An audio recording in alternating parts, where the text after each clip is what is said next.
اس لیے میں بڑے تحمل سے اس کی کلا بازی ملاحظہ کر رہا تھا۔ میرے لیے وہ محض کسی بازیگر کی شبد بازی تھی۔ جب کوئی عورت جذباتی ہوتی ہے اور اس کی آواز بھرا جاتی ہے تو اسے اگلا مرحلہ اس کے آنسو نکلنے کا ہوتا ہے۔ وکیل استغاثہ اپنی واردات کو جاری رکھتے ہوئے بولا، عورت اگر خوبصورت بھی ہو تو اس کے آنسو میں بڑی طاقت ہوتی ہے۔ کیا اس مرحلے پر مقتول کی آنکھوں میں نمی اتر آئی تھی؟ جی ہاں، آواز بھرانے کے ساتھ ہی اس کی آنکھیں بھی بھر آئی تھیں۔ یہ منظر دیکھ کر تمہارا دل تو پسیج گیا ہوگا۔ ہاں، اس وقت مجھے سخت افسوس ہوا تھا اور اس کے ساتھ ہی مقتول کے شوہر پر شدید غصہ بھی آیا تھا۔ ملزم نے ٹھہرے ہوئے لہجے میں کہا، اگر وہ مونا کی خوشی کی خاطر مجھے رکھ لیتا تو اس میں اس کا کیا نقصان تھا، احمق کہیں کا؟ تم نے اپنے ان خیالات کا اظہار مقتول کے سامنے کیا تھا؟ جی ہاں، یہ میرا فطری رد عمل تھا۔ اس رد عمل کا مقتول پر کیا عمل ہوا؟ اس کی آنکھوں سے باقاعدہ آنسو جاری ہو گئے تھے۔ کیا تم نے ایک خوبصورت عورت کو روتے دیکھ کر اس کے آنسو پوچھنے کی کوشش نہیں کی؟ وکیل استغاثہ نے گہری سنجیدگی سے پوچھا۔ ایسا نہ کرنا تو مرد کی شان کے خلاف ہے۔ ملزم نے بڑی رسان سے جواب دیا، میں نے اس بارے میں سوچا تھا لیکن مونا نے مجھے موقع نہیں دیا۔ اس سے پہلے کہ میں اس سلسلے میں کوئی عملی قدم اٹھاتا اس نے اپنے دوپٹے کے پلو سے خود ہی آنسو پونچھ ڈالے۔ یہ تمام تر باتیں تھیں جو گاہے بگاہے میرے موکل نے فرید اور الیاس کو اپنا رازدار سمجھتے ہوئے کی تھیں۔ اس کے وہ دونوں رازدار دوست چکے اب وکیل استغاثہ کے استعمال میں تھے، لہٰذا وہ ان سے حاصل شدہ معلومات کے بلبوتے پر بڑے مزے سے کھیل رہا تھا۔ اس نے اپنے لہجے میں قدرے تیزی لاتے ہوئے ملزم سے پوچھا، مسٹر رستم، کیا یہ صحیح ہے مقتول نے اپنے آنسو صاف کرنے کے بعد تم سے ایک فرمائش کی تھی؟ ملزم چند لمحات کے لیے متذبذب نظر آیا تو وکیل استغاثہ نے چڑھائی کر دی، مسٹر رستم، وہ فرمائش کوئی ایسی بھی گئی گزری اور غیر اہم نہیں تھی کہ تمہارے ذہن سے نکل گئی ہو؟ ذرا سوچ سمجھ کر میرے سوال کا جواب دینا، یہ نہ ہو کہ میرا اگلا سوال تمہارے لیے کسی بڑی مصیبت کا باعث بن جائے۔ تھوڑے تعامل کے بعد میرے موکل نے بتایا، مجھے یاد ہے مقتول نے اس وقت میری مونچھوں کو چھونے کی خواہش ظاہر کی تھی اور تم نے اس کی یہ سنسنی خیز فرمائش پوری کر دی تھی۔ تھوڑے تعامل کے بعد میرے موکل نے بتایا، مجھے یاد ہے مقتول نے اس وقت میری مونچھوں کو چھونے کی خواہش ظاہر کی تھی اور تم نے اس کی یہ سنسنی خیز فرمائش پوری کر دی تھی۔ جی ہاں، مجھے اس میں کوئی قباحت نظر نہیں آتی تھی۔ جواب میں تم نے بھی مقتول سے ایک فرمائش کی تھی۔ بات ختم کرتے ہی وکیل استغاثہ بڑی تیکھی نگاہ سے اس کی آنکھوں میں جھانکنے لگا۔ ملزم کے چہرے پر ایک رنگ سا آ کر گزر گیا۔ اس رنگ میں شرم کا عنصر غالب تھا، تاہم جواب دینے میں اس نے کوئی خاص تردد نہیں کیا اور قدرے جھیپے ہوئے انداز میں بولا، آپ بالکل ٹھیک کہہ رہے ہیں، میں نے مقتول کا ہاتھ چومنے کی خواہش ظاہر کی تھی۔ مقتول کے مہروتی انگلیوں کے حامل ہاتھ تمہیں بہت اچھے لگے تھے۔ ملزم نے اس بات میں گردن ہلانے پر اکتفا کیا۔ وکیل استغاثہ نے پوچھا، کیا تم شادی شدہ ہو؟ ملزم نے نفی میں سر ہلایا اور کہا، نہیں۔ کیا مقتول سے پہلے تمہیں کسی عورت کے اتنے قریب ہونے کا موقع ملا؟ جی نہیں۔ وہ اپنی جھیم مٹانے کے لیے ادھر ادھر دیکھتے ہوئے بولا، کیا مقتول نے تمہاری خواہش پوری کر دی تھی؟ جی ہاں۔ یہ تجربہ تمہیں کیسا لگا؟ بہت اچھا۔ کیا تم اس موقع پر اپنی فرمائش تک محدود رہے تھے؟ تھوڑے تعامل کے بعد ملزم نے کہا، میرا خیال ہے کہ میں تھوڑا آگے بڑھ گیا تھا۔ خیال نہیں، یقین کی بات کرو، وکیل استغاثہ نے ڈانٹ سے مشابہ انداز میں کہا، یہ کوئی سنا سنایا قصہ نہیں بلکہ تمہارا ذاتی تجربہ ہے، لہٰذا اس بارے میں تم سے زیادہ اور کوئی پر یقین نہیں ہو سکتا۔ ملزم نے ایک طویل اور بوجھل سانس خارج کی، پھر سنجیدگی سے بولا، مجھے خود پر اختیار نہیں رہا تھا اور میں کچھ تجاوز کر گیا تھا۔ کچھ تجاوز؟ کیا مطلب؟ وکیل استغاثہ نے کڑے تیوروں سے اسے گھورا۔ ملزم نے بڑی خائف نظر سے جج کی طرف دیکھا، پھر وکیل استغاثہ کی جانب متوجہ ہوتے ہوئے جواب دیا، مقتول مجھے بہت اچھی لگی تھی، میں نے اس کے ہاتھ پر بوسہ دیا تو میرے دل میں یہ خواہش جاگی کہ میں اسے اپنی باہوں میں بھر لوں۔ کیا تم نے اپنی یہ دلی خواہش پوری کر لی؟ جی ہاں، ملزم نے ندامت بھرے انداز میں کہا۔ مقتول نے تمہاری اس حرکت پر کوئی اعتراض نہیں کیا؟ ملزم نے جواب میں اپنی گردن کو نفی میں حرکت دی۔ اس وقت عدالت کے کمرے میں مقتول کا شوہر خاور بھی موجود تھا۔ میں توقع کر رہا تھا کہ جرا کے اس نازک حصے پر وہ تل ملا اٹھے گا، اسے خود پر قابو نہیں رہے گا اور وہ اپنی سیٹ پر کھڑا ہو کر پتہ نہیں ملزم کو کیا کیا سنا ڈالے، لیکن یہ دیکھ کر میری حیرت کی انتہا نہ رہی کہ وہ شخص بڑے امن و سکون سے اپنی جگہ جمع بیٹھا رہا۔ میں یقین سے نہیں کہہ سکتا تھا وہ وکیل استغاثہ کی کسی خصوصی ہدایت پر اس رویے کا مظاہرہ کر رہا تھا یا پھر اس کی رگوں میں یک بستہ خون دوڑنے کی کوشش کر رہا تھا۔ بیوی کا معاملہ بڑا حساس ہوتا ہے اور ایسی صورت میں کسی بھی غیرت مند شوہر کا چراغ پا ہو جانا عین فطری بات ہے، مگر خاور زمیں جنبت نہ جنبت گل محمد کی تفسیر بنا بیٹھا تھا۔ وکیل استغاثہ نے ملزم سے سوال کیا، مسٹر رستم، اس کے بعد تم 7 فروری کو مقتول کے فلیٹ پر گئے۔ اس وقت دن کے 11 بجے تھے اور مقتول کا شوہر گھر میں موجود تھا۔ اس روز تم نئی ٹینکی کی تنصیب کے سلسلے میں وہاں گئے تھے، کیا میں صحیح کہہ رہا ہوں؟ ملزم کی تائید پا کر وکیل استغاثہ آگے بڑھتے ہوئے بولا، مذکورہ روز تم نے لگ بھگ 3 بجے اپنا کام ختم کیا، اپنی اجرت وصول کی اور اوزاروں والا تھیلا اٹھا کر فلیٹ سے نکل آئے۔ جس وقت تم وہاں سے رخصت ہوئے مقتول مونا کا آرٹسٹ شوہر خاور گھر میں موجود تھا، حالانکہ وہ کوئی چھٹی کا دن بھی نہیں تھا۔ وہ ایک لمحے کو متوقف ہوا، پھر بات کو جاری رکھتے ہوئے اس نے ملزم سے سوال کیا، کیا میں پوچھ سکتا ہوں خاور اس روز اپنے مقررہ وقت پر آفس کیوں نہیں گیا تھا؟ وہ روزانہ 1 بجے دوپہر گھر سے نکل جاتا ہے، اس نے اس روز چھٹی کر لی تھی۔ ملزم نے جواب دیا، نئی ٹینکی کی تنصیب کے سلسلے میں گھر کا مختلف سامان ادھر ادھر ہو گیا تھا۔ خاص طور پر خاور کا کمرہ بڑا ڈسٹرب ہوا تھا، کیونکہ وہ ٹینکی اسی کے کمرے کے واش روم میں لگائی گئی تھی۔ اپنے کمرے کو سمیٹنے کی خاطر اس نے دفتر جانے کا ارادہ ترک کر دیا تھا۔ اپنے کمرے کو سمیٹنے کی خاطر یا؟ وکیل استغاثہ نے بڑے معنی خیز انداز میں جملہ ادھورا چھوڑا، پھر بڑے ڈرامائی انداز میں اضافہ کرتے ہوئے، یا اسے تم پر شک ہو گیا تھا؟ مجھ پر شک کیوں ہوگا؟ ملزم کے استفسار میں بوکھلاہٹ تھی۔ وکیل استغاثہ نے کہا، تمہارے کرتوت کی وجہ سے۔ اس نے کرتوت کا لفظ استعمال کر کے گول مول بات کی تھی۔ ملزم جلدی سے بولا، اسے کس نے بتایا ہوگا؟ ملزم کا یہ سوال چور کی داڑھی میں تنکے والی بات تھی۔ کوئی بھی بتا سکتا ہے۔ وکیل استغاثہ بے نیازی سے بولا، ہو سکتا ہے وہ حرکت کرتے ہوئے تمہیں کسی نے دیکھ لیا ہو۔ ویسے بزرگوں سے سنتے آئے ہیں دیواروں کے بھی کان ہوتے ہیں۔ اگر کان ہوتے ہیں تو پھر آنکھیں بھی ہوتی ہوں گی، کیا میں غلط کہہ رہا ہوں؟ ہاں، آپ غلط کہہ رہے ہیں، ملزم نے مضبوط لہجے میں کہا۔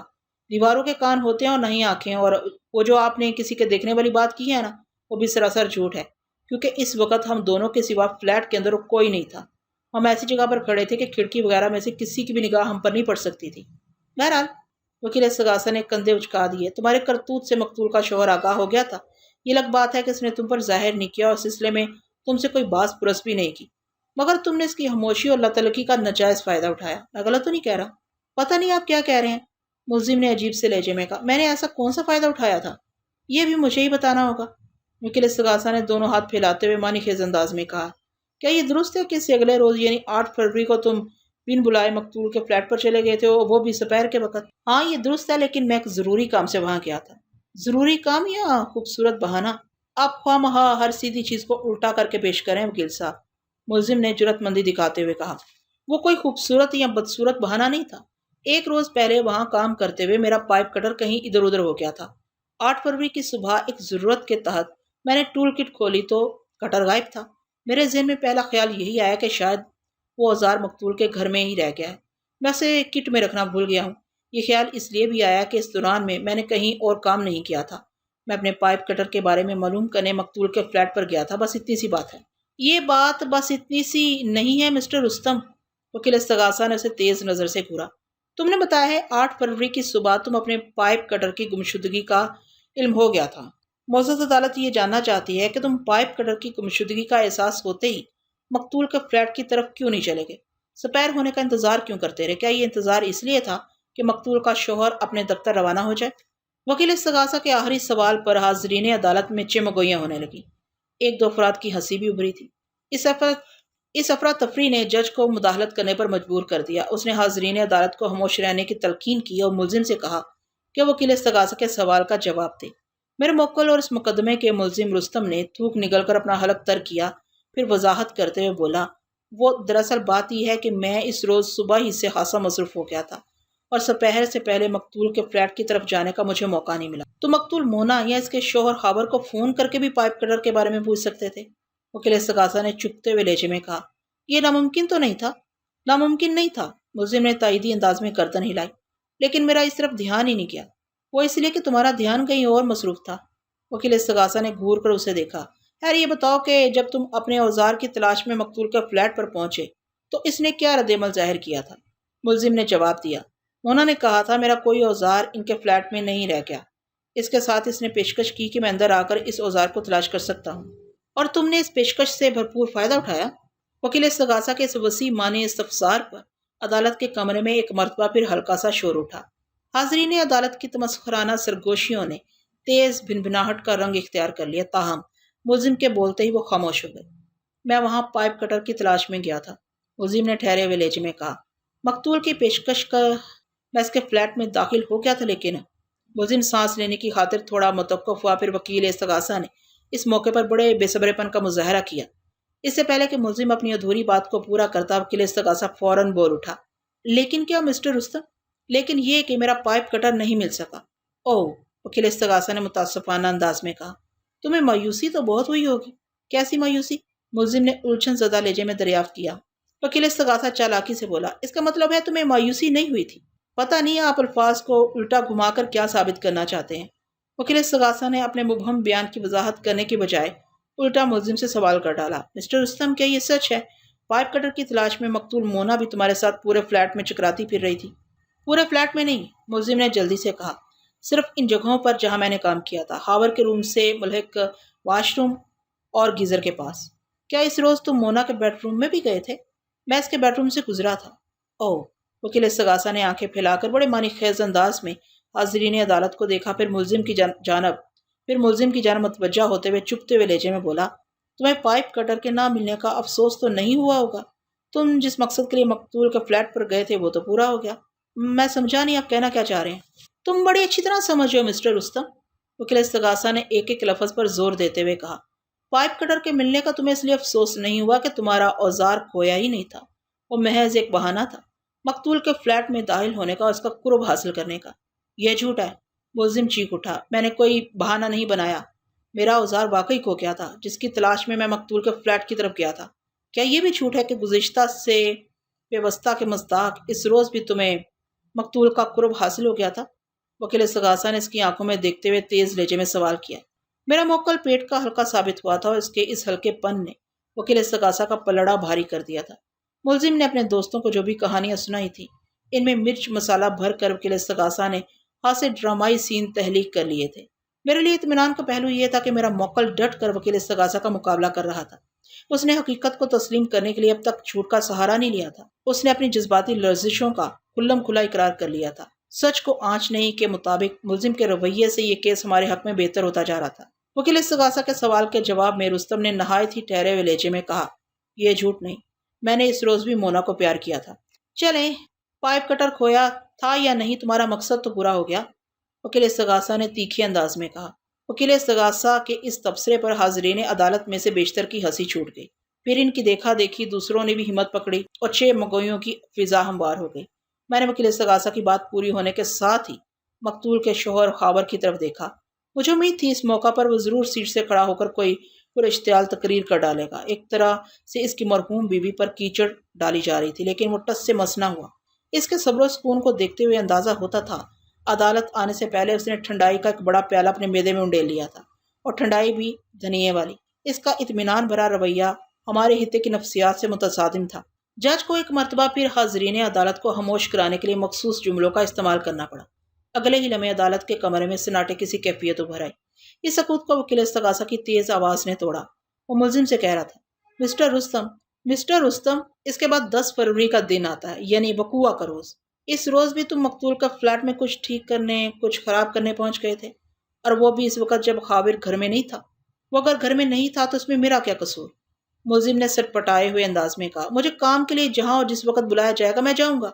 وقوعہ کے روز تمہیں مقتول یا اس کے شوہر نے بلایا تھا؟ وکیل استغاثہ نے پوچھا۔ مقتول مونا نے۔ مقتول مونا کو تم سے کیا کام پڑ گیا تھا؟ اس کے گیزر میں تھوڑی گڑبڑ ہو گئی تھی۔ واہ!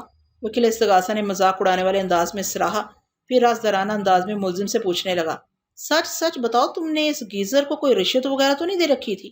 کہ کیا مطلب ہے آپ کا؟ بھائی اول و آخر یہ گیزر ہی تمہاری راہ ہموار کرتا نظر آتا ہے، وکیل استغاثہ سہلانے والے انداز میں بولا۔ اس سے تو یہی ظاہر ہوتا ہے پانی گرم کرنے والی یہ دھاتی مشین تمہارے اشاروں پر ناچتی ہے۔ ملزم نے اکتاہٹ بھرے لہجے میں جواب دیا، ایسی کوئی بات نہیں، گیزر کا تھرموسٹیٹ گڑبڑ کر رہا تھا اور میں نے انہیں بتا دیا تھا کہ اسے تبدیل کروا لیں۔ اس روز مقتول نے مجھے تھرموسٹیٹ کی تبدیلی کے لیے ہی اپنے فلیٹ پر بلایا تھا۔ یہ تو بہت معمولی سا کام ہے، تم نے 15-20 منٹ میں نپٹا دیا ہوگا، وکیل استغاثہ نے سرسری انداز میں کہا۔ ابھی چند روز پہلے میں نے بھی اپنے گھر کے گیزر کا تھرموسٹیٹ بدلوایا ہے، اس لیے بھی میں اس بارے میں کرنٹ معلومات رکھتا ہوں۔ آپ ٹھیک کہتے ہیں، یہ اتنے ہی وقت کا کام ہے۔ پھر تم اس سے دگنا وقت تک مقتول کا فلیٹ میں کیا کر رہے تھے؟ وہ مقتول نے مجھے چائے کے لیے روک لیا تھا۔ اوہو، خاطر مدارات، وکیل استغاثہ نے استہزائیہ انداز میں کہا۔ بھائی تمہارا پیشہ تو بڑے مزے کا ہے۔ ایک لمحے کو رک کر اس نے چونک کر پوچھا، کیا سارے پلمبر تمہاری طرح خوش قسمت بھی ہوتے ہیں؟ ملزم نے وکیل استغاثہ کے سوال کا جواب دینے کی بجائے اسے زیادہ دیر تک مقتول کے فلیٹ پر قیام کی وضاحت کرتے ہوئے کہا، وہ دراصل بات یہ ہے کہ کام ختم کرنے کے بعد میں نے تو صرف پانی مانگا تھا، لیکن مقتول نے مجھے بٹھا لیا اور کہا کہ پانی بھی ملے گا اور چائے بھی پی کر جاؤ، ہم تمہیں بار بار تکلیف دیتے رہتے ہیں۔ اس نے کہا اور تم رک گئے؟ وکیل استغاثہ کا انداز ڈانٹنے والا تھا۔ میں کیا کرتا، اخلاقیات کا تقاضا یہی تھا۔ عمدہ اخلاق کے اس مظاہرے کے بعد تم نے جو کچھ کیا اسے انسانی اقدار کے کس صفحے پر رقم کرو گے؟ وکیل استغاثہ کے انداز میں جارحیت اتر آئی۔ ملزم نے متذبذب نظر سے اسے دیکھا۔ میں نے کیا کیا تھا؟ وہ ایک ایک لفظ پر زور دیتے ہوئے پھنکارا۔ مسٹر رستم، تم نے مقتول کی سادگی نما شرافت اور معصومیت نما بے وقوفی سے بھرپور فائدہ اٹھایا۔ تم انسانی درندے ہو، ایک نہایت ہی وحشی درندے۔ وکیل استغاثہ کے تیزی سے بدلتے ہوئے تیور نے ملزم کو بخلا دیا۔ وہ پریشان کن لہجے میں مستفسر ہوا۔ وکیل صاحب، میں سمجھ نہیں سکا آپ کہنا کیا چاہتے ہیں؟ میں یہ کہنا چاہتا ہوں کہ وکیل استغاثہ نے ڈرامائی انداز جاری رکھتے ہوئے کہا، تم اپنی محسن مقتول مونا کی نظر بچا کر اس کے بیڈ روم میں پہنچ گئے۔ وہ اس وقت کچن میں تمہارے لیے چائے بنا رہی تھی۔ تم نے اس کے ہلاک کا ناجائز فائدہ اٹھایا، اس کے اعتماد کو ٹھیس پہنچائی۔ تم نے یہی موقع حاصل کرنے کے لیے اتنی محنت کی تھی۔ مقتول کی کمزوری کا علم ہوتے ہی تم نے اپنی صحت مند مچھوں کو بھرپور استعمال کیا اور مقتول کا اعتماد حاصل کرنے میں کامیاب ہو گئے۔ وہ تم پر اتنا بھروسہ کرنے لگی کہ اکیلے گھر میں تمہیں چائے پلانے کو تیار ہو گئی۔ وہ ایک لمحے کو متوقف ہو کر جج کی طرف دیکھنے لگا، پھر سلسلہ بہتان کو جاری رکھتے ہوئے جوشیلے لہجے میں بولا، تم مقتول کے بیڈ روم میں پہنچے اور اس کی ڈریسنگ کے درازوں کو کھنگوڑنے لگے۔ اتنے دنوں کی آمد و شد سے تم نے یہ اندازہ لگا لیا تھا کہ مقتول اپنا زیور کہاں رکھتی ہے۔ بہرحال تھوڑی ہی کوشش کے بعد تم زیورات کے باکس تک رسائی حاصل کرنے میں کامیاب ہو گئے۔ تم نے طلائی جڑاؤ سیٹ والا باکس دراز میں سے نکال لیا اور اسی موقع پر ایک اپ سیٹ ہو گیا۔ وہ تھوڑی دیر کو رکا، پھر اپنی بات کو آگے بڑھاتے ہوئے بولا، خلاف توقع مقتول نے کچھ جلدی چائے بنا ڈالی۔ تم اسے نظر نہیں آئے تو وہ تمہاری تلاش میں بیڈ روم تک چلی آئی اور پھر اس نے تمہیں رنگے ہاتھوں پکڑ لیا۔ آئی مین ریڈ ہینڈڈ۔ یہ جھوٹ ہے، الزام ہے، ملزم احتجاجی لہجے میں چیخا۔ وکیل استغاثہ نے اس کی چلاہٹ کی پرواہ نہیں کی اور اپنی ہی دھن میں بولتا چلا گیا، تم مقتول کو اپنے سر پر کھڑے دے کر بوکھلا گئے۔ وہ تمہارے ہاتھ میں زیورات والا باکس دے کر صورتحال کی تہہ میں اتر چکی تھی۔ ایک لمحے کے لیے تم دونوں کی نظریں ملی اور تم نے اسی ایک لمحے کے 1000ویں حصے میں اندازہ لگا لیا کہ گڑبڑ ہو چکی ہے، تمہاری چوری پکڑی گئی ہے۔ اگر تم نے مقتول کا کوئی بندوبست نہ کیا تو خود بھی پکڑے جاؤ گے اور پھر تم نے مقتول کا بندوبست کر دیا۔ یہ سراسر جھوٹ ہے، یہ سراسر جھوٹ ہے، ملزم نے احتجاج کیا۔ میں نے کوئی زیور چرانے کی کوشش کی اور نہ ہی مونا کو قتل کیا ہے۔ آلہ قتل پائپ کٹر تم سے تعلق رکھتا ہے، وکیل استغاثہ نے سنسناتے ہوئے لہجے میں کہا، اور اس اوزار کے ہینڈل پر تمہاری انگلیوں کے بڑے واضح نشانات پائے گئے ہیں۔ مسٹر رستم، تم جھوٹ بول کر، چیخ چلا کر اور معصوم قابل رحم صورت بنا کر عدالت کی ہمدردیاں نہیں سمجھ سکتے، کیونکہ عدالت ثبوت مانگتی ہے، ٹھوس ثبوت۔ پھر وہ جج کی طرف مڑا اور سر کو تعظیمی جنبش دیتے ہوئے اس نے کہا، دیٹس آل یور آنر۔ وکیل استغاثہ نے جرا ختم کی تو گویا میرا انتظار ختم ہو گیا۔ میں اپنی سیٹ سے اٹھا اور جج کی اجازت حاصل کرنے کے بعد موکل والے کٹہرے کی جانب بڑھ گیا۔ میں نے اپنے اوور آل کو درست کرتے ہوئے ملزم سے سوال کیا، مسٹر رستم، تم جس دکان سے وابستہ ہو وہ کراچی کے کس علاقے میں ہے؟ یہ بات مجھے پہلے سے معلوم تھی، تاہم یہ بھی میری جرا کا انداز تھا۔ رستم نے میرے سوال کے جواب میں بتایا، نرسری مارکیٹ میں۔ اور مقتول کا فلیٹ؟ وہ لوگ SMCHS کی ایک اپارٹمنٹس بلڈنگ میں رہتے ہیں، اس نے بتایا، فلیٹ نمبر 304، یعنی سندھی مسلم کوآپریٹیو ہاؤسنگ سوسائٹی میں، میں نے بڑبڑانے والے انداز میں کہا۔ پھر ملزم سے سوال کیا، تمہاری دکان سے مذکورہ فلیٹ تک پہنچنے میں کتنا وقت لگتا ہے؟ زیادہ سے زیادہ 10 منٹ، اس نے جواب دیا۔ ٹھیک کہتے ہو، میں نے اس بات میں گردن ہلائی۔ نرسری مارکیٹ اور سندھی مسلم سوسائٹی میں زیادہ فاصلہ نہیں۔ ذرا سوچ کر بتاؤ، وقوعہ کے روز تم کتنے بجے دکان سے روانہ ہوئے تھے؟ لگ بھگ 1 بجے دوپہر، اس نے پربسوک انداز میں کہا۔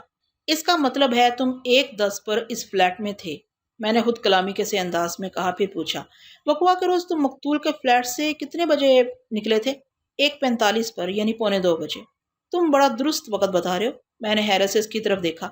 وہ اس لیے کہ میں نے بلڈنگ کی سیڑھیاں اترتے وقت اپنی گھڑی میں وقت دیکھا تھا، ملزم نے اپنے جواب کی وضاحت میں کہا۔ اس سے تو یہی ظاہر ہوتا ہے کہ تم کم و بیش 35 منٹ تک مقتول کے فلیٹ میں رہے تھے، میں نے سوالیہ نظر سے اس کی طرف دیکھا۔ جی ہاں، آپ بالکل ٹھیک کہہ رہے ہیں، اس نے تصدیق کرتے ہوئے کہا۔ پوسٹ مارٹم کی رپورٹ میں مقتول مونا کی موت کا وقت 10 فروری دوپہر 2 اور 3 بجے کے درمیان بتایا گیا تھا۔ اگر میرے موکل کی آمد و شد کے اوقات کو شک کی نگاہ سے نہ دیکھا جاتا تو اس قتل کیس سے مبرا ہو جاتا، مگر استغاثہ اس کے بیان پر یقین کرنے کو تیار نہیں تھا۔ استغاثہ کے اندازے بلکہ دعوے کے مطابق ملزم وقوعہ کے روز 1:30 بجے مقتول کے فلیٹ پر پہنچا تھا اور 2:15 یا 2:30 بجے وہاں سے رخصت ہوا تھا۔ میں نے سوالات کا زاویہ تبدیل کرتے ہوئے اپنے موکل سے استفسار کیا، کیا وقوعہ کے روز تم اپنی ٹول کٹ کے ساتھ مقتول کے فلیٹ پر پہنچے تھے؟ جناب، ٹول کٹ تو کسی بھی دستکار کے گویا ہاتھ پاؤں ہوتے ہیں، وہ بڑی سادگی سے بولا، میں اپنے اوزاروں کے بغیر تو دو کوڑی کا نہیں ہوں۔ گویا وقوع کے روز ٹول کٹ تمہارے ساتھ تھی۔ اس نے اپنی گردن کو بڑی توانا جنبش تھی جو اس بات کا ذریعہ بنی۔ میں نے سوال کیا، جب تم تھرموسٹیٹ کو تبدیل کر چکے اور مقتول نے تمہیں چائے کی پیشکش کی تو تم اس کے فلیٹ کے کس حصے میں بیٹھے ہوئے تھے؟ ظاہر ہے چائے بنانے میں کچھ نہ کچھ وقت تو صرف ہوتا ہی ہے، اور یہ وقت تم نے انتظار میں گزارا ہوگا۔ جب مقتول مونا چائے بنانے کے لیے کچن میں گئی، میں کامن روم میں بچھے ایک صوفے پر بیٹھ گیا تھا، ملزم نے بڑی رسان سے بتایا۔ میں نے تصدیق طلب انداز میں پوچھا، تم اسی کامن کی بات کر رہے ہو نا جس کے بالکل سامنے کچن ہے اور وہاں سے کچن کا اندرونی منظر صاف نظر آتا ہے؟ جی ہاں جی ہاں، وہ جلدی سے بولا۔ میں نے پوچھا، کیا چائے بنانے کے دوران میں مقتول مونا نے کچن کا دروازہ بند کر دیا تھا؟ نہیں، وہ قطعیت سے بولا۔ جب تک وہ کچن میں موجود رہی میری نظروں کے سامنے رہی، میں اسے مسلسل دیکھتا رہا تھا۔ اور وہ، میں نے استفسار کیا۔ اس نے بھی کئی مرتبہ پلٹ کر میری طرف دیکھا تھا، اس نے بتایا۔ اس دوران میں ہمارے درمیان بات چیت کا سلسلہ جاری رہا تھا۔ میں نے کہا، جس وقت تم کامن روم کے ایک صوفے پر بیٹھے چائے بننے کا انتظار کر رہے تھے، تمہاری ٹول کٹ کہاں رکھی تھی؟ ٹول کٹ میرے پاس ہی تھی، وہ ٹھوس انداز میں بولا۔ میں نے اسے صوفے کے ایک طرف بیرونی دروازے کے نزدیک فرش پر رکھ دیا تھا۔ کیا اس وقت تمہاری ٹول کٹ میں پائپ کٹر موجود تھا؟ نہیں، وہ دو ٹوک انداز اختیار کرتے ہوئے بولا۔ ٹھیک ہے، میں نے سرسری لہجے میں کہا اور جج کے سامنے موجود میز کی طرف بڑھ گیا۔ مذکورہ میز کے نزدیک ایک چھوٹی میز بھی موجود تھی جس پر اس کیس سے متعلق ضروری چیزیں رکھی گئی تھیں، جن میں سب سے نمایاں وہ پائپ کٹر تھا جسے سلوفین کی ایئر ٹائٹ تھیلی میں محفوظ کر کے رکھا گیا تھا۔ میں نے پائپ کٹر والے سلوفین بیگ کو اٹھایا، پھر جج کی اجازت سے اسے لے کر ملزم بارے کٹہرے کے نزدیک آ گیا۔ میں نے مذکورہ بیگ کو اپنے موکل رستم کی آنکھوں کے سامنے لہرایا اور پوچھا، جانتے ہو اس بیگ کے اندر کیا ہے؟ یہ میرا پائپ کٹر ہے جناب، وہ بڑی سنجیدگی سے بولا۔ یہی تو وہ اوزار ہے جو 7 فروری کو کہیں گم ہو گیا تھا اور 1000 تلاش کے بعد بھی مجھے نہیں ملا تھا۔ تو تم نے اپنی چیز کو پہچان لیا، یہ اچھی بات ہے، میں نے سرسری انداز میں کہا، پھر اضافہ کیا، تمہارا یہ اہم اوزار 10 فروری کے بعد آلۂ قتل کی حیثیت اختیار کر چکا ہے، اور یہ کوئی غلط بات بھی نہیں۔ مونا کو واقعی اس پائپ کٹر کی مدد سے ہلاک کیا گیا ہے، لیکن مونا کے قتل سے میرا کوئی تعلق نہیں۔ جانتا ہوں، میں نے تسلی دینے والے انداز میں کہا۔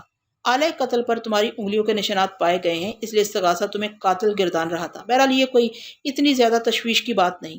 اتنا کہہ کر میں واپس جج کی جانب مڑ گیا اور آلۂ قتل کو واپس اس کی جگہ پر رکھنے کے بعد میں نے جج سے مخاطب ہوتے ہوئے کہا، جناب عالی، میں معزز عدالت کی اجازت سے اس کیس کی انکوائری آفیسر سے چند ضروری باتیں کرنا چاہتا ہوں۔ جج نے میرے حسب منشا اجازت دے دی۔ انکوائری آفیسر ایک شان سے چلتے ہوئے گواہوں والے کٹہرے میں آن کھڑا ہوا۔ وہ رینک کے اعتبار سے ایک سب انسپیکٹر تھا اور ماشاءاللہ اس نے بھی خاصی بھاری بھرکم مونچھیں پال رکھی تھیں۔ میں نے اس کے چہرے پر نگاہ گاڑتے ہوئے خوشگوار لہجے میں کہا، آئیو صاحب، کیا میں آپ کا نام جان سکتا ہوں؟ مجھے شمشیر علی کہتے ہیں۔ شمشیر علی یا صرف شمشیر؟ آپ جو بھی سمجھ لیں، وہ رکھائی سے بولا۔ میں نے کہا، اگر میرے سمجھنے پر ہی موقوف ہے تو میں آپ کو جو سمجھ رہا ہوں اس کا اظہار نہیں کروں گا۔ آپ کی مرضی ہے جناب، میں کیا کہہ سکتا ہوں؟ آپ بہت کچھ کہہ سکتے ہیں اور آپ کو کہنا ہوگا، میں نے دوستانہ انداز میں کہا۔ اگر آپ میرے سوالات کے جواب میں کچھ نہیں کہیں گے تو پھر آپ کو کٹہرے میں بلانے کا فائدہ کیا؟ وہ قدر رونق سے بولا۔ پوچھیں، آپ مجھ سے کیا پوچھنا چاہتے ہیں؟ میں نے پوچھا، بات ذرا ذاتی نوعیت کی ہے، آپ مائنڈ تو نہیں کریں گے؟ جس طرح شرح میں شرم نہیں ہوتی، بالکل اسی طرح عدالت میں بھی کوئی تردد نہیں ہوتا، وہ ٹھہرے ہوئے لہجے میں بولا۔ اگر آپ کا سوال موجودہ کیس سے متعلق ہوگا تو میں اس کا جواب ضرور دوں گا۔ میں آپ سے کوئی غیر متعلق بات نہیں پوچھوں گا، میں نے کہا۔ آپ اس مقدمے کے تفتیشی آفیسر ہیں، گویا استغاثہ کے سب سے بڑے حامی، اور میں نے پرسرار انداز میں توقف کر کے اس کی آنکھوں میں جھانکا اور اپنے بیان کو آگے بڑھاتے ہوئے کہا، استغاثہ میں میرے موکل کی مونچھوں کو خصوصی ٹارگٹ بنایا گیا ہے اور انہیں ہتھیار سے تعبیر کیا گیا ہے، ایک خطرناک ہتھیار۔ تھوڑی دیر پہلے وکیل استغاثہ نے ان مونچھوں کی بنا پر پتہ نہیں میرے موکل کو کس کس درجے کا برا آدمی ثابت کرنے کی کوشش کی ہے، لیکن میں ایسا کوئی ارادہ نہیں رکھتا۔ میں نے ذرا دیر رک کر وکیل استغاثہ کو دیکھا، اس کے چہرے پر مجھے گہری الجھن کے آثار نظر آئے۔ میں دوبارہ انکوائری آفیسر کی جانب متوجہ ہو گیا۔ شمشیر صاحب، ماشاءاللہ آپ نے بڑی پرکشش اور ہینڈسم مونچھیں رکھی ہوئی ہیں۔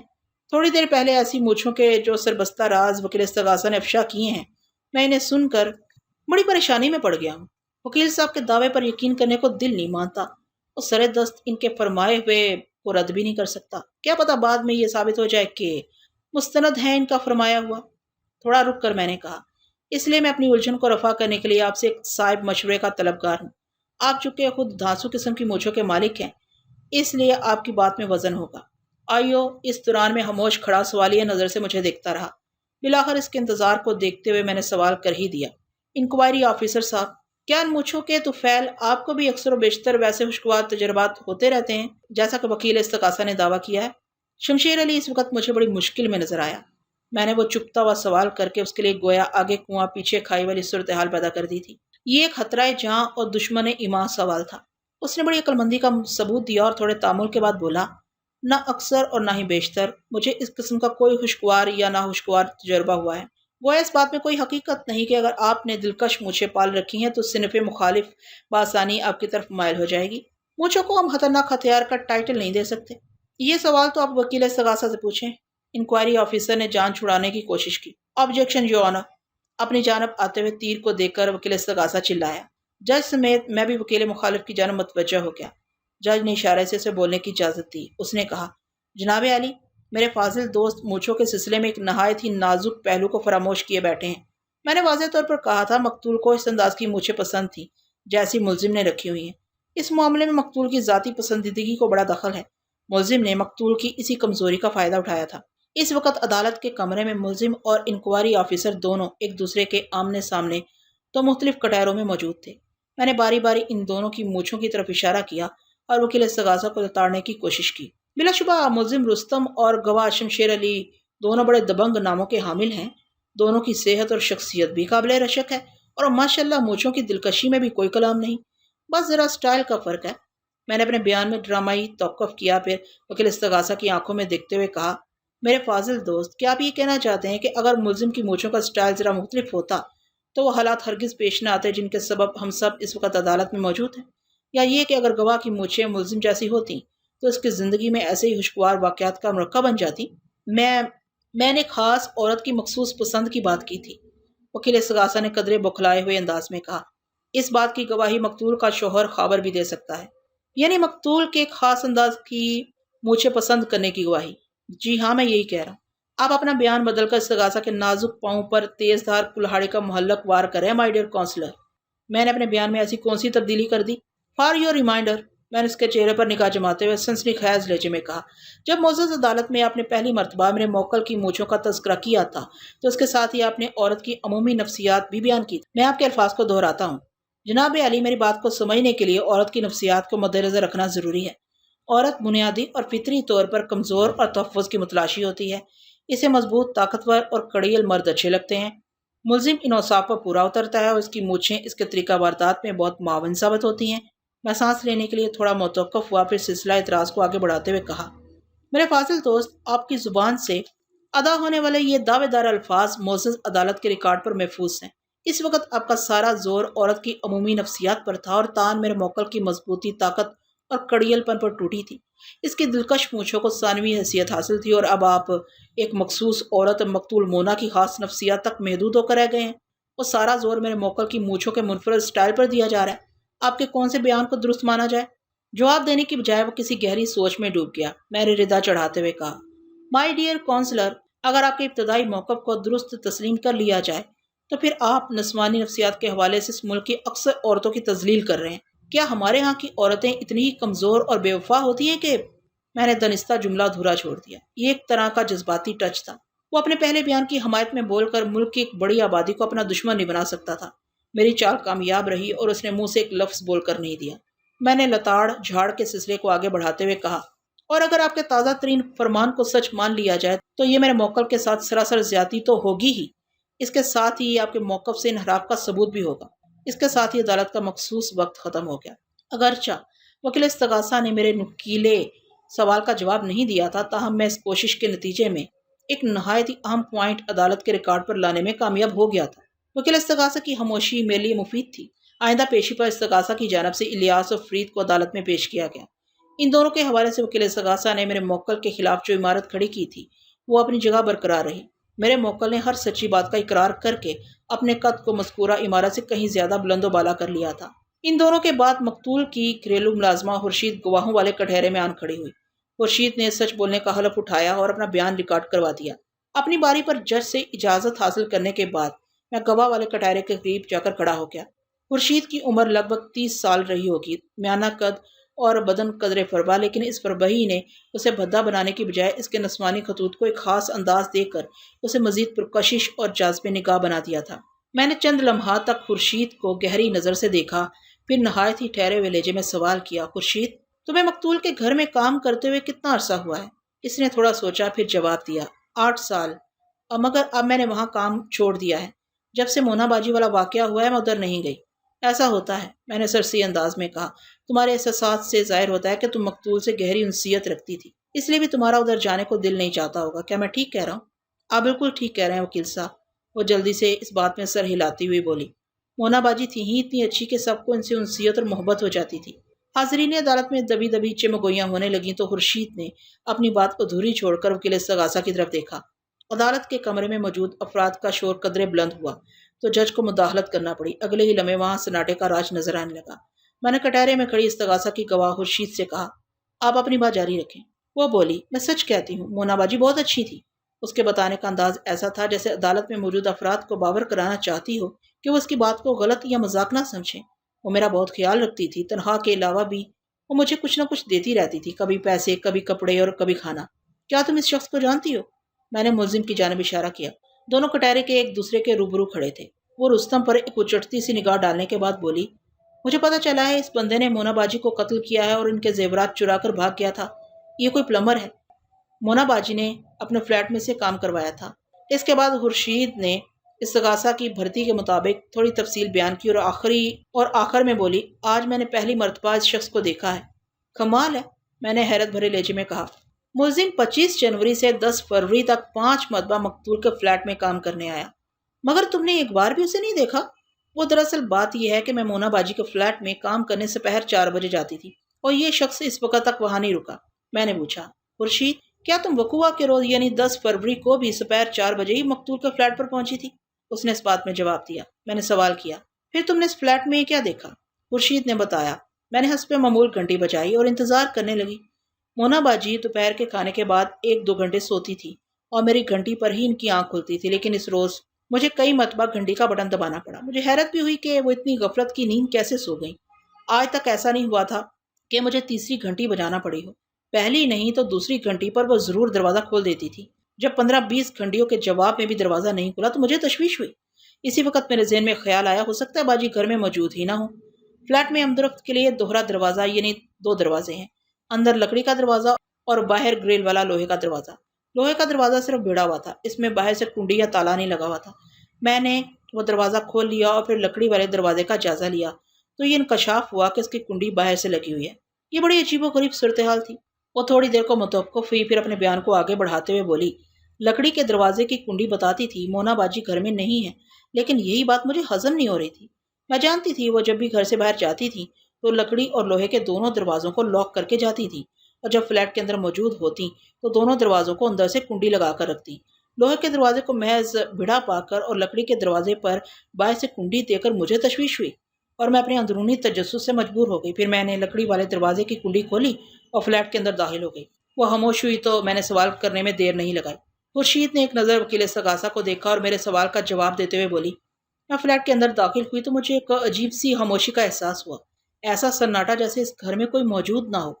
میں کامن سے تھوڑا آگے بڑھی اور بیڈ روم میں پہنچ گئی، اور پھر میں نے مونا باجی کو بیڈ کے اوپر اس حالت میں دیکھا۔ وہ ایک جھجری کے بعد مزید بتانے لگی، ان کا سر پھٹا ہوا تھا اور بیڈ کی شیٹ پر بھی خون نظر آ رہا تھا۔ میں ایک لمحے میں سمجھ گئی کہ انہیں کسی ظالم نے قتل کر دیا ہے۔ وہ خوفزدہ نظر سے میری طرف دیکھنے لگی۔ میں نے سوالات کے تسلسل کو جاری رکھتے ہوئے کہا، پھر تم نے کیا کیا خورشید بی بی؟ میں مونا باجی کو اس حالت میں دیکھ کر بری طرح دہشت زدہ ہو گئی تھی، اسرا سیما لہجے میں بولی۔ میں الٹے قدموں فلیٹ سے باہر نکل آئی۔ اسی وقت میں نے فلیٹ نمبر 303 والی ممتاز کو دروازے پر کھڑے دیکھا اور میں نے اسے اس واقعے کے بارے میں بتا دیا۔ ممتاز کا شوہر اس وقت گھر پر ہی تھا، وہ بھی فلیٹ سے نکل آیا۔ اس طرح مونا باجی کے آس پاس کو بھی اس سانحے کی خبر ہو گئی۔ ہاور کو اس واقعے کی اطلاع کس نے دی تھی؟ ہاور کو اس واقعے کی اطلاع ممتاز کے شوہر حنیف خان نے کتنے بجے؟ میرا خیال ہے 4:15 بجے ہاور بھائی کو فون کیا گیا تھا، اس نے بتایا۔ یہ فون حنیف نے اپنے گھر سے کیا تھا۔ میں نے پوچھا، کیا تم ہاور کے گھر پہنچنے تک وہیں فلیٹ پہ رہی تھی؟ نہیں جی، میں تھوڑی دیر بعد اپنے گھر چلی گئی تھی، اس نے جواب دیا۔ میری چھوٹی بچی صرف 1 سال کی ہے، میں زیادہ دیر اسے دور نہیں رہ سکتی۔ تم دوبارہ کتنے بجے مقتول کے فلیٹ پر گئی تھی؟ اس نے جواب دیا۔ اس وقت مغرب کی اذان ہو رہی تھی، یعنی لگ بھگ 6:15 بجے۔ جی ہاں، اتنا ہی وقت ہوا ہوگا، اس نے اس بات میں گردن ہلاتے ہوئے کہا۔ اس دوران میں ہاور بھائی نے پولیس کو فون کر دیا تھا اور پھر میرے وہاں پہنچنے کے 10-15 منٹ بعد پولیس والے بھی آ گئے۔ خورشید بی بی، تم نے سب سے پہلے مقتول مونا کی لاش کو دیکھا تھا، میں نے اس کے چہرے پر نگاہ جماتے ہوئے کہا۔ پولیس والوں نے سوال کر کر کے تمہارا دماغ تو ہلکا کر دیا ہوگا، کیا انہوں نے تم پر قاتل ہونے کا شک نہیں کیا؟ اب بالکل ٹھیک کہہ رہے ہیں، وہ بڑی رسان سے بولی۔ مجھ سے بڑے کڑے سوالات کیے گئے، گھما پھرا کر مجھ سے گلوانے کی کوشش کی گئی کہ میں قاتل کے بارے میں کیا جانتی ہوں۔ میری انگلیوں کے نشانات بھی لیے گئے، لیکن آلہ قتل نے مجھے بچا لیا۔ مجھے پتا چلا کہ اس اوزار پر کسی مرد کی انگلیوں کے نشانات پائے گئے ہیں۔ خدا خدا کر کے اس پوچھ گچھ سے میری جان چھوٹی اور پولیس نے اس شخص کو گرفتار کر لیا جو اس اوزار کا مالک ہے اور اب ایک ملزم کی حیثیت سے کٹہرے میں کھڑا ہے۔ اوہ، میں نے متاسفانہ انداز میں کہا۔ پھر سلسلہ سوالات کو جاری رکھتے ہوئے کہا، خورشید بی بی، تم نے تھوڑی دیر پہلے معزز عدالت کو بتایا ہے کہ کامن روم میں جب تمہیں مقتول نظر نہ آئی تو تم بیڈ روم میں پہنچ گئی اور پھر بیڈ پر تم نے مقتول کو مردہ حالت میں پڑا ہوا پایا۔ تم سے میرا اتنا سا سوال ہے کہ کیا آلہ قتل بھی تمہیں بیڈ پر کہیں پڑا دکھائی دیا تھا؟ جی ہاں، یہ اوزار بھی مونا باجی کی لاش کے قریب ہی پڑا ہوا تھا۔ خورشید بی بی، کیا تم بیڈ روم کا دروازہ کھول کر اندر داخل ہوئی تھی؟ نہیں جی، وہ دروازہ تو پہلے سے کھلا ہوا تھا۔ اور جب تم کامن سے بیڈ روم کی طرف جا رہی تھی تو کیا کچن کا دروازہ بند تھا؟ نہیں جناب، کچن کا دروازہ بھی کھلا ہوا تھا۔ کیا تم نے بیڈ روم میں داخل ہونے سے پہلے کچن میں جھانکا تھا؟ یہ تو ایک فطری بات ہے، اس نے اس بات میں گردن ہلائی۔ کامن روم میں کھڑے ہوں تو کچن کے اندر سب کچھ دکھائی دیتا ہے، جھانکنے کا سوال ہی نہیں، خود بخود ہی نظر اندر چلی جاتی ہے۔ تمہاری اس خود بخود نظر نے کچن کے اندر کوئی خاص چیز دیکھی؟ میں نے سنک پر چائے کے جھوٹے برتن رکھے دیکھے تھے، اس نے جواب دیا۔ 2-4 ضمنی سوالات کے بعد میں نے جرح کے سلسلے میں موقوف کر دیا۔ خورشید کے بعد استغاثہ کی طرف سے 2 مزید گواہوں کا بیان ہوا۔ ان گواہوں کا تعلق مقتول کے پڑوسیوں سے تھا۔ ان کے بیان اجرا میں کوئی قابل ذکر اور اہم بات نہیں، لہٰذا اس ذکر کو گول کرتے ہوئے آگے بڑھتا ہوں۔ میں نے ایک مرتبہ پھر جج سے درخواست کی کہ میں اس کیس کے تفتیشی آفیسر کو چند سوالات کے لیے زحمت دینا چاہتا ہوں۔ جج نے میری درخواست کو قبول کرتے ہوئے تفتیشی آفیسر کو اشارہ کیا۔ وہ وٹنس باکس میں آن کھڑا ہوا۔ یہ وہی کٹہرا تھا جہاں تھوڑی دیر پہلے خورشید اپنی گواہی بھگتا کر گئی تھی۔ میں نے آئیو کو مخاطب کرتے ہوئے کہا، شمشیر علی صاحب، میں نے ایک نہایت ہی معمولی کام کے لیے آپ کو دوبارہ تکلیف دی ہے۔ دراصل میری یادداشت کچھ گڑبڑ کر رہی ہے، اسی کی تصدیق کے لیے میں آپ سے کچھ پوچھنا چاہتا ہوں۔ وہ میری طرف دیکھتے ہوئے بولا، پوچھیں، آپ کیا پوچھنا چاہتے ہیں؟ میں نے پوچھا، کیا یہ درست ہے کہ مقتول کا فلیٹ 3 کمروں ایک کامن روم پر مشتمل ہے؟ آپ نے جائے وقوع کا تفصیلی نقشہ تیار کیا تھا، اس لیے آپ کو تو سب کچھ یاد ہوگا۔ جی ہاں، مقتول کے فلیٹ کی مکانیت کچھ اسی نوعیت کی ہے۔ مقتول کے فلیٹ میں داخل ہونے کا مطلب ہے ہم نے کامن روم میں قدم رکھ دیا۔ میں نے اپنی چال کو آگے بڑھاتے ہوئے کہا، یہ لوگ کامن روم کو ہی ڈرائنگ روم کے طور پر استعمال کر رہے تھے۔ دروازے سے اندر داخل ہوں تو سیدھے ہاتھ پر 2 سنگل صوفے بچھے ملیں گے۔ مذکورہ صوفوں کے اختتام پر یعنی کارنر میں ٹیلی فون والا سٹینڈ رکھا ہے۔ الٹے ہاتھ پر یعنی جنوبی دیوار کے ساتھ 3 نشست والا ایک طویل صوفہ رکھا ہوا ہے۔ میں غلط تو نہیں کہہ رہا تفتیشی آفیسر صاحب؟ نہیں جناب، آپ بالکل درست فرما رہے ہیں، وہ ٹھہرے ہوئے لہجے میں بولا۔ کامن روم اسی کیفیت کا حامل ہے۔ میں نے گھسنے ماجنے کے سلسلے کو آگے بڑھاتے ہوئے کہا، اب ہم کمروں کی تفصیل میں جاتے ہیں۔ کامن روم میں کھڑے ہوں تو دائیں ہاتھ پر جو کمرہ پڑتا ہے اسے ڈائننگ روم کے طور پر استعمال کیا جا رہا ہے۔ اس کے بعد بیڈ روم کا نمبر آتا ہے جو ڈرائنگ روم سے ملا ہوا مگر بھی رخ پر واقع ہے۔ میں ایک لمحے کو متوقف ہوا، پھر سلسلہ کلام کو آگے بڑھاتے ہوئے کہا، بیڈ روم کے متوازی اور جنوبی سمت میں مقتول کے شوہر کا کمرہ ہے جس میں اس نے اپنا آرٹ اسٹوڈیو بنا رکھا ہے۔ بیڈ روم اور اسٹوڈیو کے درمیان کچن واقع ہے۔ اگر ہم کامن میں کھڑے ہو کر مغرب کی طرف دیکھیں تو بائیں جانب اسٹوڈیو اور اس کی متوازی بیڈ روم دکھائی دے گا، جبکہ کچن عین آنکھوں کے سامنے نظر آئے گا۔ اگر کوئی شخص کامن روم میں بچھے سنگل صوفوں میں سے کسی پر بیٹھا ہوا ہو تو اس کی نگاہ سیدھی کچن کے اندر جائے گی۔ Am I right؟ Right you are۔ ایک لمحہ سوچنے کے بعد اس نے تصدیق کرنے والے انداز میں کہا، اتنی تفصیل میں جانے کا بہت بہت شکریہ آئیو صاحب، میں نے سادگی سے کہا۔ وہ الجھن زدہ لہجے میں بولا، میں سمجھ نہیں سکا اس تفصیل میں جانے سے آپ کا مقصد کیا ہے؟ میں اپنا مقصد حاصل کر چکا ہوں آئیو صاحب۔ میں نے اس کی آنکھوں میں جھانکا، وہ تعجب خیز نظر سے مجھے گھورنے لگا۔ میں نے اس کے تعجب کو ٹوٹنے نہیں دیا اور تیز لہجے میں استفسار کیا، تھوڑی دیر پہلے استغاثہ کی ایک گواہ خورشید نے معزز عدالت کے روبرو میرے ایک سوال کے جواب میں بتایا ہے کہ وہ وقوع کے روز جب جائے واردات پر پہنچی تو صرف فلیٹ کے لوہے والے دروازے کو کھلا اور لکڑی والے دروازے کو کنڈی لگا پایا۔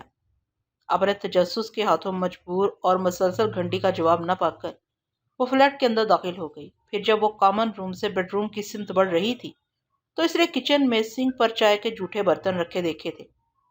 کیا آپ خورشید کے بیان کی تصدیق کرتے ہیں؟ آپ نے خورشید کے حوالے سے خاصی طویل بات کی ہے، وہ تامل کرتے ہوئے بولا۔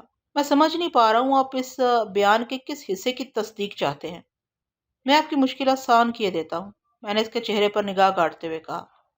محترم آئیو صاحب، معزز عدالت صرف یہ جاننا چاہتی ہے کہ آیا آپ کو بھی وقوع کے روز کچن کے سنک پر چائے کے استعمال شدہ برتن رکھے دکھائی دیے تھے؟ وہ گڑبڑایا۔ میرا خیال ہے وہاں کچھ برتن موجود تو تھے۔ خیالی نہیں، یقینی بات کریں، میں نے سخت لہجے میں کہا۔ آپ نے جائے وقوع کا تفصیلی معائنہ کیا ہوگا اور مذکورہ کچن جائے وقوع کے اندر ہی شمار ہوگا۔ وہ اسی فلیٹ میں واقع ہے جہاں مونا کو قتل کیا گیا، اور میں نے دنستہ جملہ ادھورا چھوڑا اور ڈرامائی انداز میں بات کو آگے بڑھاتے ہوئے کہا، اور خورشید کی بات کو رد کرنا، نظر انداز کرنا آسان نہیں، کیونکہ وہ عرصہ 8 سال سے اس فلیٹ میں صفائی ستھرائی کا کام کرتی چلی آ رہی ہے۔ وہ ایک نظر دیکھ کر بڑے وثوق سے کہہ سکتی ہے کہ کس جگہ کون سا برتن رکھا ہوا ہے اور آیا وہ دھلا ہوا ہے یا استعمال شدہ۔ تھوڑے تذبذب کے بعد اس نے اس بات میں جواب دیتے ہوئے بتایا، خورشید ماسی کا مشاہدہ بداغ ہے۔ مجھے یاد آ گیا، کچن میں سنک پر واقعی چائے کے جھوٹے برتن موجود تھے۔ خدا کا لاکھ لاکھ شکر ہے کہ آپ کو یاد آ گیا، میں نے طنزیہ لہجے میں کہا، پھر اسے چکر دینے کے لیے سوالات کے زاویے کے تھوڑا سا تبدیل کر دیا اور پوچھا، شمشیر صاحب، کیا یہ درست ہے کہ آپ کو اس واردات کی اطلاع مقتول کے شوہر خاور نے دی تھی؟ لگ بھگ 6 بجے شام مورخہ 10 فروری۔ جی ہاں، یہ بالکل درست ہے۔ اور آپ ٹھیک آدھے گھنٹے بعد چائے واردات پر موجود تھے، یعنی 6:30 بجے؟ جی بالکل ایسا ہی تھا، اس نے متحمل انداز میں جواب دیا۔ میں نے پوچھا، بیڈ روم میں پہنچتے ہی آپ کو اندازہ ہو گیا کہ مقتول مونا اب اس دنیا میں باقی نہیں رہی؟ اس نے بتایا، مقتول کی کھوپڑی کا عقبی حصہ بری طرح چٹک گیا تھا اور وہاں سے اچھا خاصا خون بھی نکلا تھا۔ وزنی پائپ کٹر سے ایسی مہلک اور خوفناک ضرب لگائی گئی تھی کہ وہ بیچاری زندہ بچ ہی نہیں سکتی تھی۔ بیڈ شیٹ پر جا بجا خون کے دھبے پائے گئے تھے۔ میں نے اس کی وضاحت کو نظر انداز کرتے ہوئے سوال کیا، اور آلہ قتل وہ وزنی پائپ کٹر بھی بیڈ پر ہی پایا گیا تھا؟ جی ہاں، آلہ قتل مقتول کے بیڈ پر موجود تھا۔ آپ نے جائے وقوع کی کارروائی نپٹائی اور پھر ملزم کو مقتول کے قتل کے الزام میں گرفتار کر لیا، میں نے گھمبیر لہجے میں کہا۔ آپ کو کیسے معلوم ہوا مونا کو میرے موکل رستم نے قتل کیا تھا؟ وہ تھوڑے تامل کے بعد بولا، آلہ قتل کو دیکھتے ہی مقتول کے شوہر نے کہا تھا، یہ پائپ کٹر تو رستم پلمبر کا ہے۔ میں نے پوچھا، کون رستم؟ میرے سوال کے جواب میں خاور نے تفصیل بتا دی۔ اس نشاندہی پر ہم نے ملزم کو گرفتار کر لیا۔ وہ لمحہ بھر کو سانس لینے کے لیے رکا، پھر اپنی بات پوری کرتے ہوئے بولا، پھر جب ہم نے آلہ قتل پر سے فنگر پرنٹس اٹھائے اور ملزم کے فنگر پرنٹس سے ان کا موازنہ کیا تو حقیقت کھل گئی۔ انکوائری آفیسر نے گویا اس طرح بات ختم کی جیسے میرے موکل کو پھانسی کی سزا سنا دی ہو۔ فنگر پرنٹس اٹھائے؟ میں نے ایک ایک لفظ کو چبانے والے انداز میں ادا کیا، پھر سنسناتے ہوئے لہجے میں تفتیشی آفیسر سے استفسار کیا، آپ نے جائے وقوع پر موجود اور کس شے سے فنگر پرنٹس اٹھائے تھے؟ وہ جواب دینے سے پہلے تھوڑا متعمل دکھائی دیا، پھر بولا، ہم نے تمام دروازوں کے ہینڈلز کو چیک کیا تھا، بیرونی دروازے، بیڈ روم کے دروازے، گیلری والے دروازے پر ملزم کی انگلیوں کے نشانات پائے گئے تھے۔ پولیس رپورٹ میں یہ ساری تفصیل موجود ہے؟ ہاں موجود ہے، میں نے قدرے تیز اور جارحانہ انداز میں کہا، مگر اس بات کا کہیں ذکر نہیں کیا کہ اس دراز کے ہینڈل پر سے بھی کوئی فنگر پرنٹ اٹھایا گیا ہو جہاں سے استغاثہ کے مطابق میرے موکل نے قیمت چڑھاؤ طلائی زیور کا سیٹ چرایا تھا۔ آخر کیوں؟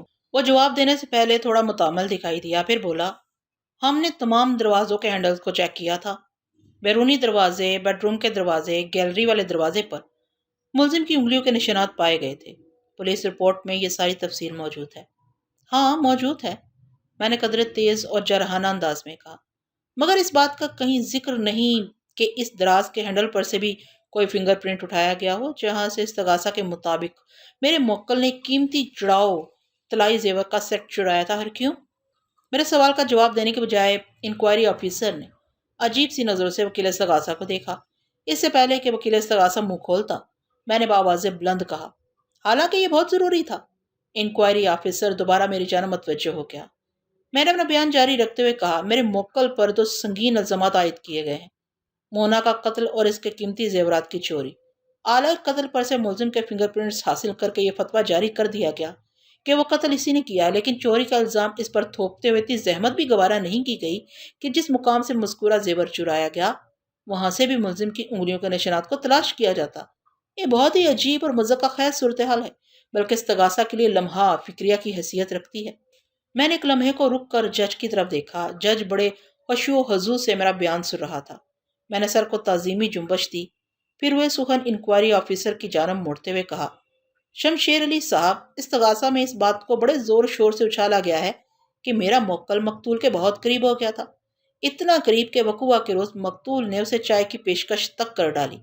استغاثہ کے مطابق جب مقتول کچن میں چائے بنا رہی تھی تو ملزم اس کی نظر بچا کر بیڈ روم میں پہنچ گیا اور پھر اس نے طلائی زیورات کا وہ جڑاؤ قیمتی سیٹ چرا لیا۔ استغاثہ کے اس دعوے سے تو صاف ظاہر ہوتا ہے کہ چائے پیش کرنے اور پینے کی نوبت ہی نہیں آئی تھی، جبکہ کچن کے سنک پر رکھے گئے چائے کے استعمال شدہ برتن کوئی اور ہی کہانی سنا رہے ہیں۔ کیا کہانی سنا رہے ہیں؟ وہ سوچے سمجھے بغیر بے سختہ بول اٹھا۔ یہ کہانی سنا رہے ہیں کہ اس روز وہاں چائے پی گئی تھی۔ میں نے اس کی آنکھوں میں دیکھتے ہوئے کہا، ورنہ جھوٹے برتن ہونے کا سوال ہی پیدا نہیں ہوتا۔ وہ ایک دم سنبھل گیا اور تیکھی نظر سے مجھے گھورتے ہوئے بولا، سوال پیدا ہوتا ہے جناب۔ کیا سوال؟ میں نے بھی جواب میں اسے گھورا۔ وہ طنزیہ لہجے میں بولا، فار یور کائنڈ انفارمیشن، وقوعہ کے روز مقتول کا شوہر 1 بجے دوپہر فلیٹ سے رخصت ہوا تھا اور یہ اس کا معمول بھی ہے۔ وہ 11 بجے کے قریب سو کر اٹھتا ہے، پھر نہا دھو کر ناشتہ کرتا ہے۔ عین ممکن ہے وہ چائے کے جھوٹے برتن اس کے ناشتے والے ہوں۔ پھر اس نے الٹا مجھ سے سوال کر ڈالا، کیا یہ ممکن نہیں؟ ایسا ہو سکتا ہے، میں نے معتدل انداز میں کہا، لیکن استغاثہ کی رپورٹ میں ان کی کوئی شہادت نہیں ملتی، بلکہ وہاں تو سرے سے ان جھوٹے برتنوں کے تذکرے کو گول ہی کر دیا گیا ہے، جبکہ ان برتنوں پر سے فنگر پرنٹ اٹھانا زیادہ ضروری تھا۔ ایسا کیوں نہیں کیا گیا؟ ہم نے اس کی ضرورت محسوس نہیں کی، وہ ڈٹائی سے بولا۔ ضرورت محسوس نہیں کی یا دنستہ اس طرف سے چشم پوشی کی گئی تھی؟ آپ کا جو جی چاہے سمجھتے رہیں، بیزاری سے بولا۔ میں تو سب کچھ بڑی اچھی طرح سمجھ رہا ہوں۔ اس کے ساتھ ہی عدالت کا وقت ختم ہو گیا۔ جج نے 10 روز بعد کی تاریخ دے کر عدالت برخاست کرنے کا اعلان کر دیا۔ The court is adjourned. ٹھیک 10 روز بعد ہم سب ایک مرتبہ پھر عدالت کے کمرے میں موجود تھے، لیکن اس دن کوئی قابل ذکر کارروائی نہ ہو سکی۔ استغاثہ کی جانب سے صرف ایک گواہ باقی بچا تھا، یعنی مقتول کا آرٹسٹ شوہر مسٹر خاور۔ مذکورہ روز وہ طبیعت کی ناسازی کے باعث حاضر نہیں ہو سکا تھا۔ جج نے 3 دن کے بعد کی تاریخ دے دی۔ میں اس کیس کو اپنے حق میں بہت اچھی طرح ہموار کر چکا تھا۔ استغاثہ کا آخری گواہ بھی بھگت جاتا تو دلائل کا سلسلہ شروع کیا جاتا۔ مجھے 101% امید تھی کہ اس کیس کا فیصلہ میرے موکل کی بریت پر منتج ہوگا۔ اب تک میرے موکل رستم نہایت ہی ثابت قدمی سے ڈٹ کر عدالتی کارروائی کا مقابلہ کیا تھا۔ یہ سچ ہے کہ مقتول کے گھر آنے جانے کے دوران میں وہ کسی حد تک اس کے قریب چلا گیا تھا اور نادان دوستوں نے اس کے قرب کا بھانڈا پھوڑ کر اسے ایک مصیبت میں دھکیل دیا، لیکن حقیقت کا اقرار کرتے ہوئے اس نے جج کے سامنے اپنی پوزیشن کو خاصا مضبوط بنا لیا تھا۔ استغاثہ نے اس کی مونچھوں کو جس قدر اچھالا تھا، اگر وہ اپنے اور مقتول کے مابینی تعلقات کا سرے سے انکار کر دیتا تو جج کی نظر میں اس کی حیثیت اچھی خاصی متاثر ہو جاتی۔ بہرحال اب سب کچھ کنٹرول میں تھا۔ نادان دوستوں کی دوستی نے جو گل کھلانے کی کوشش کی تھی وہ گل کھلنے سے پہلے ہی مرجھا چکا تھا۔ شاید اس لیے کہا جاتا ہے، نادان دوست سے دانا دشمن بھلا۔ آئندہ پیشی پر عدالتی کارروائی کا آغاز ہوا تو خاور وٹنس باکس میں موجود تھا۔ اس نے سچ بولنے کا حلف اٹھایا اور عدالت کے روبرو اپنا بیان ریکارڈ کرا دیا۔ اس بیان میں کم و بیش وہی باتیں تھیں جو اس نے پولیس کو بیان دیتے ہوئے بتائی تھیں۔ وکیل استغاثہ نے مقتول کے شوہر سے چند رسمی سوالات کیے اور جرح موقوف کر دی۔ میں اپنی باری پر مخصوص سیٹ سے اٹھا اور جج کی اجازت حاصل کرنے کے بعد گواہ والے کٹہرے کے نزدیک چلا گیا۔ کوئی سوال پوچھنے سے پہلے میں تنقیدی نگاہ سے اسے گھورنے لگا۔ میرے اس گھورنے نے اس پر خاطر ہوا اثر کیا اور وہ بار بار کٹہرے میں پہلو بدلنے لگا۔ میں فوری طور پر اس کی گھبراہٹ کا سبب نہ جان سکا۔ ممکن ہے اس کی بیماری کا نتیجہ اور جس کی وجہ سے گزشتہ پیشی پر عدالت میں حاضری نہیں دے سکا تھا۔ خاور عام سی شکل و صورت کا مالک ایک پستہ قامت شخص تھا۔ اس کا قد 5 فٹ 4 انچ سے زیادہ نہیں تھا۔ جسم بھی دبلا پتلا تھا۔ اس قد کاٹ پر اس کا وزن میرے خیال میں 50 کلو گرام سے زیادہ نہیں رہا ہوگا۔ آنکھوں پر اس نے موٹے شیشوں والی اینک لگا رکھی تھی۔ مجھے مقتول کی زندگی میں اسے دیکھنے کا اتفاق نہیں ہوا تھا، تاہم جائے وقوعہ پر سرکاری فوٹوگرافرز نے اپنے فن کا جو مظاہرہ کیا تھا وہ میری نظر سے بھی گزرا تھا، اور اس نظارے کے مطابق مونا نہایت ہی حسین و جمیل اور بھرپور عورت تھی۔ اس کی تعریف میں سے زیادہ اور کچھ نہیں کہا جا سکتا کہ ان میاں بیوی کی بے جوڑ جوڑی تھی۔ میں نے جرح کا سلسلہ آغاز کرتے ہوئے گواہ کو مخاطب کیا اور پوچھا، مسٹر خاور، اب کیسی طبیعت ہے آپ کی؟ اس نے مختصر سا جواب دیا، کیا ہو گیا تھا؟ پیٹ میں تھوڑی گڑبڑ تھی۔ اب تو کہیں کوئی گڑبڑ نہیں ہے نا؟ میں نے اس کی آنکھوں میں دیکھتے ہوئے کہا، نہیں۔ اس نے نفی میں گردن کو ایک جھٹکا دیا۔ میں نے پوچھا، مسٹر خاور، وقوعہ کے روز آپ دفتر جانے کے لیے کتنے بجے گھر سے نکلے تھے؟ اپنے معمول کے مطابق 1 بجے دوپہر، اس نے جواب دیا۔ اس روز آپ کتنے بجے اپنے دفتر پہنچے تھے؟ میرا خیال ہے 3 سوا 3 بجے، اس نے سوچتے ہوئے جواب دیا۔ میں نے کہا، میری معلومات کے مطابق آپ جس ایڈورٹائزنگ کمپنی سے وابستہ ہیں اس کا دفتر میکلو روڈ پر واقع ہے، اور آمد و رفت کے لیے آپ بائک استعمال کرتے ہیں۔ آپ کی معلومات بالکل درست ہیں۔ میرا یہ اندازہ بھی یقیناً درست ہوگا کہ بائک کے ذریعے آپ کے گھر سے دفتر پہنچنے میں زیادہ سے زیادہ آدھا گھنٹہ صرف ہوتا ہوگا۔ میں نے سوالیہ انداز میں سے دیکھا۔ جی ہاں، کم و بیش اتنا ہی وقت لگتا ہے۔ پھر وقوع کے روز آپ کو دفتر پہنچنے میں لگ بھگ 1.25 گھنٹے کیوں لگ گئے؟ میں نے اس کی آنکھوں میں جھانکتے ہوئے کہا، کیا راستے میں کہیں آپ کی بائک خراب ہو گئی تھی جیسا کہ عام طور پر ہوتا ہے؟ اس نے نفی میں گردن ہلائی اور پراعتماد انداز میں بولا، میری بائک بہت وفادار ہے، اس نے مجھے کبھی دھوکہ نہیں دیا۔ میں زیر لب مسکرایا اور کہا، مسٹر خاور، بائک تو ایک چلتی پھرتی مشین ہے جو کسی وقت بھی خراب ہو سکتی ہے۔ آپ تو اس کی وفاداری کا دعویٰ اس طرح کر رہے ہیں جیسے کوئی اپنی نہایت ہی مخلص اور محبت کرنے والی بیوی کے بارے میں اظہار خیال کر رہا ہو۔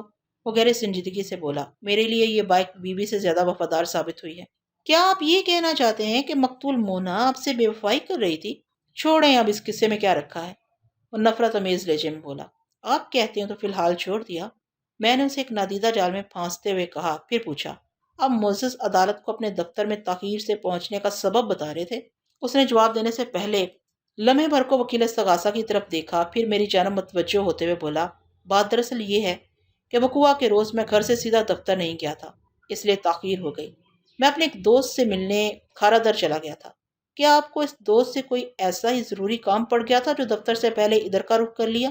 جی ہاں، کام ضروری ہی تھا، اس نے جواب دیا۔ جیسا کہ استغاثہ میں اس بات کی وضاحت موجود ہے کہ میں رات کو دیر تک اپنے اسٹوڈیو میں کام کرتا رہتا ہوں۔ وقوع سے پہلے والی رات بھی لگ بھگ صبح 4 بجے سویا تھا۔ میرے روزانہ دیر سے اٹھنے کا سبب بھی یہی ہے۔ بہرحال وہ ایک لمحے کو متوقف ہوا، پھر سلسلہ کلام کو جاری رکھتے ہوئے بولا، مذکورہ رات کام کے دوران میں میری سپرے گن میں کوئی خرابی پیدا ہو گئی تھی۔ مجھے آئندہ روز یعنی 10 فروری کو دفتر میں ایک آرٹ ورک کو فائنل ٹچ دینا تھا، اور اس کے لیے سپرے گن بہت اہم تھی۔ جب 1000 کوشش کے باوجود بھی میں گن کی خرابی پکڑ نہیں سکا تو یہی فیصلہ کیا کہ صبح جاتے ہوئے ہاشم سے گن پکڑ لوں گا۔ ہاشم بھی میری طرح ایک آرٹسٹ ہے اور کھارا در میں واقع ایک ایڈورٹائزنگ کمپنی میں کام کرتا ہے۔ چند روز پہلے وہ ایک گن مجھ سے مانگ کر لے گیا تھا۔ وہ میرے گھریلو استعمال کی گن تھی، اور میں نے جس گن کی خرابی کا ذکر کیا ہے وہ میں دفتر سے لایا تھا۔ میں ہاشم سے اپنی سپرے گن لینے کھارا در چلا گیا اور اس نے تھوڑی دیر کے لیے مجھے اپنے پاس بٹھا لیا، اس لیے میں اس روز تاخیر سے دفتر پہنچا تھا۔ وہ خاموش ہوا تو میں نے سوال کیا، کیا آپ اپنی ایڈورٹائزنگ کمپنی میں اکیلے ہی آرٹسٹ ہیں یا آپ کے علاوہ کوئی اور بھی اس شعبے میں کام کرتا ہے؟ ہماری کمپنی میں 2 آرٹسٹ کام کرتے ہیں، اس نے جواب دیا، میں اور عبدالشکور۔ اس کا مطلب ہے اگر آپ وقوع کے روز اپنے آرٹسٹ دوست ہاشم سے سپرے گن لینے نہ جاتے تو بھی آپ کا کام چل سکتا تھا۔ آپ کے آرٹ ڈپارٹمنٹ میں کوئی اور سپرے گن بھی تو موجود ہوگی؟ ہمارے پاس 2-3 گنز پڑی ہوئی ہیں، اس نے جواب دیا۔ اس کے باوجود بھی آپ اپنے وقت کا حرج کر کے کھارا در چلے گئے، اس میں کیا قباحت ہے؟ اگر میں اپنی سپرے گن لینے ہاشم کے پاس چلا گیا تو پریشانی کی کیا بات ہے؟ وہ جھنجھلاہٹ امیز انداز میں بولا، اپنی گن پر میرا ہاتھ سیٹ ہے، میں اس سے زیادہ بہتر کام کر سکتا ہوں، کوئی قباحت نہیں۔ میں نے بے پرواہی سے کندھے اچکا دیے اور پوچھا، مسٹر خاور، آپ کس ایڈورٹائزنگ کمپنی کے لیے کام کرتے ہیں؟ کلر ٹیک ایڈورٹائزنگ کمپنی۔ میں نے تصدیق طلب انداز میں پوچھا، کلر ٹیک یعنی کہ کلر ٹیکنالوجی؟ ہماری کمپنی کے نام کا یہی مفہوم ہے۔ اور آپ کا دوست ہاشم کس ایڈورٹائزنگ کمپنی سے منسلک ہے؟ ہاشم کی کمپنی کا نام ایڈمان ایڈورٹائزرز ہے۔ میں نے پوچھا، کیا آپ کا دوست اس بات کی گواہی دے سکتا ہے کہ آپ وقوع کے روز 1:30 بجے دوپہر سے 3 بجے سپہر تک اس کے پاس ایڈمان ایڈورٹائزرز میں موجود تھے؟ ایک لمحے کے توقف سے میں نے اضافہ کیا، میں نے آدھا گھنٹہ آپ کے گھر سے کھارا در پہنچنے اور 15 منٹ کھارا در سے میکلو روڈ پہنچنے کے لیے نکال دیا، ورنہ آپ ٹھیک 1 بجے گھر سے نکلے تھے اور کلر ٹیک ایڈورٹائزنگ کمپنی میں 3:15 بجے پہنچے تھے۔ تھوڑے تعامل کے بعد اس نے کہا، ہاشم کو گواہی دینے میں کوئی اعتراض تو نہیں ہونا چاہیے؟ آپ کے انداز سے ظاہر ہوتا ہے کہ وہ کوئی اعتراض کر سکتا ہے۔ میں نے چپتے ہوئے لہجے میں کہا، نہیں، وہ گڑبڑا گیا، میرا یہ مطلب نہیں تھا۔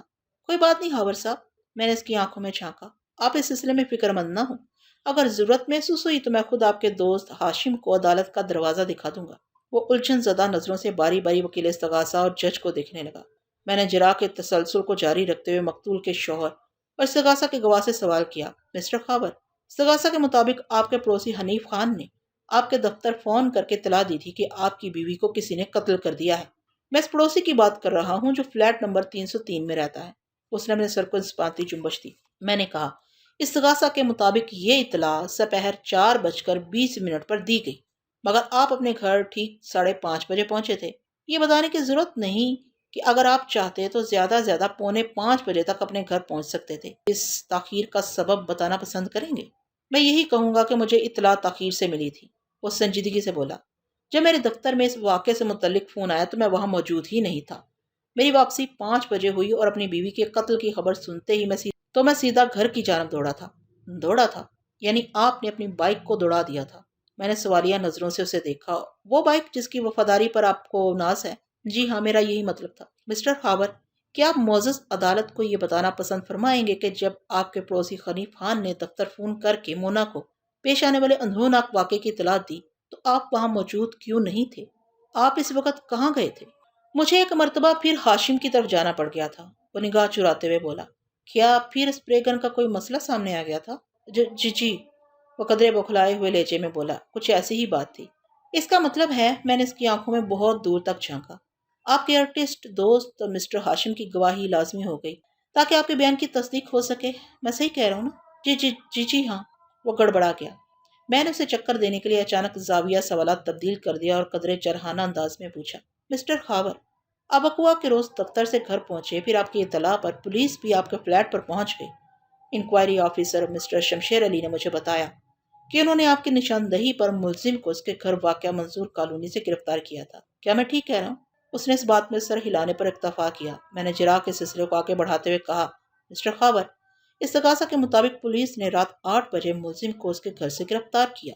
آپ معزز عدالت کو یہ بتائیں کہ آپ نے کس بنا پر ملزم کی نشاندہی کی تھی؟ بنا؟ وہ متذبذب انداز میں بولا۔ وہاں مونا کی لاش کے قریب ہی اس کا پائپ کٹر پڑا ہوا تھا۔ کس کا پائپ کٹر؟ ملزم کا، اور کس کا؟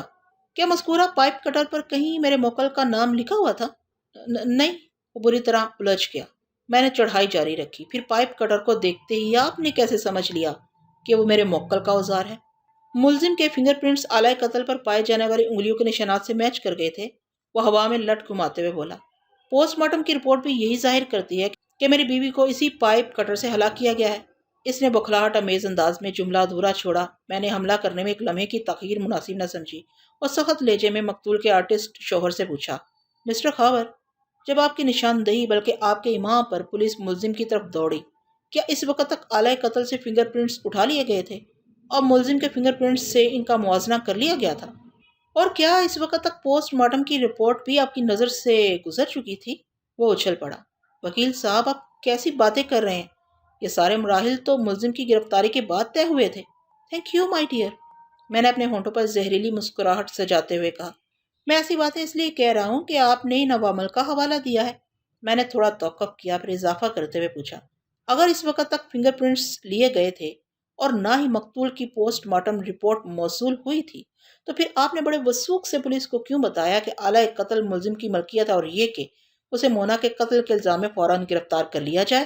ہاور سہمی ہوئی نظر سے مجھے دیکھنے لگا۔ اس کی نگاہ میں ایک عجیب سی بے بسی پائی جاتی تھی۔ اس موقع پر وکیل استغاثہ اپنی موجودگی کا یقین دلانے کے لیے آگے بڑھا اور باواز بلند جج سے مخاطب ہوتے ہوئے بولا، آبجیکشن یور آنر، میرے فاضل دوست ہیر پیر سے استغاثہ کے معزز گواہ کو ہراساں کرنے کی کوشش کر رہے ہیں۔ حالانکہ سیدھی سی بات ہے کہ گواہ نے وہ پائپ کٹر ملزم کے پاس دیکھا تھا جو وہ ان کے فلیٹ پر پانی کی ٹینکی نصب کرنے آیا تھا۔ وقوع کے روز جب گواہ نے بیڈ پر مقتول کے قریب وہ پائپ کٹر پڑا دیکھا تو اس کے ذہن میں ملزم کا خیال آ گیا۔ اس نے جب پولیس والوں سے اس کا ذکر کیا تو وہ ملزم کی گرفتاری کے لیے نرسری مارکیٹ کی طرف چلے گئے۔ وہاں سے پتہ چلا کہ ملزم چھٹی کر کے گھر جا چکا ہے، لہٰذا پولیس کو منظور کالونی جانا پڑ گیا۔ میں نے وکیل استغاثہ کی وضاحت پر کوئی شدید رد عمل ظاہر نہ کیا اور گواہ کی جانب متوجہ ہوتے ہوئے بڑی سنجیدگی سے استفسار کیا، مسٹر خاور، کیا آپ اپنے وکیل سے اتفاق کرتے ہیں؟ جی وکیل صاحب نے بالکل ٹھیک کہا ہے۔ یعنی پائپ کٹر کو دیکھتے ہی آپ کے ذہن میں ملزم کا تصور ابھر آیا تھا؟ اس نے اس بات میں گردن ہلائی۔ میں نے پوچھا، آپ یہ کہنا چاہتے ہیں کہ ویسا پائپ کٹر پورے شہر میں صرف ملزم کے پاس تھا؟ میں نے تیکھے انداز میں کہا، جو اس کی شناخت بن کر رہ گیا تھا۔ میں نے تو ایسی کوئی بات نہیں کی۔ وہ الجھن زدہ نظر سے مجھے دیکھنے لگا۔ میں نے کہا، کہ آپ کو یہ بات معلوم تھی کہ ملزم کا پائپ کٹر نامی یہ اوزار گم ہو گیا تھا؟ جی ہاں، یہ بات میرے علم میں آئی تھی، اس نے تصدیقی انداز میں کہا، لیکن بعد میں ثابت ہوا کہ ملزم نے پائپ کٹر کی گمشدگی کا محض ڈھونگ رچایا تھا، اور حقیقت یہ ہے کہ وہ اس اوزار سے مونا کو قتل کرنا چاہتا تھا۔ وہ بات ادھوری چھوڑ کر پریشان نظر سے مجھے تکنے لگا۔ اس کے چہرے کے تاثرات بتاتے تھے وہ کوئی غلط بات کہہ بیٹھا ہے۔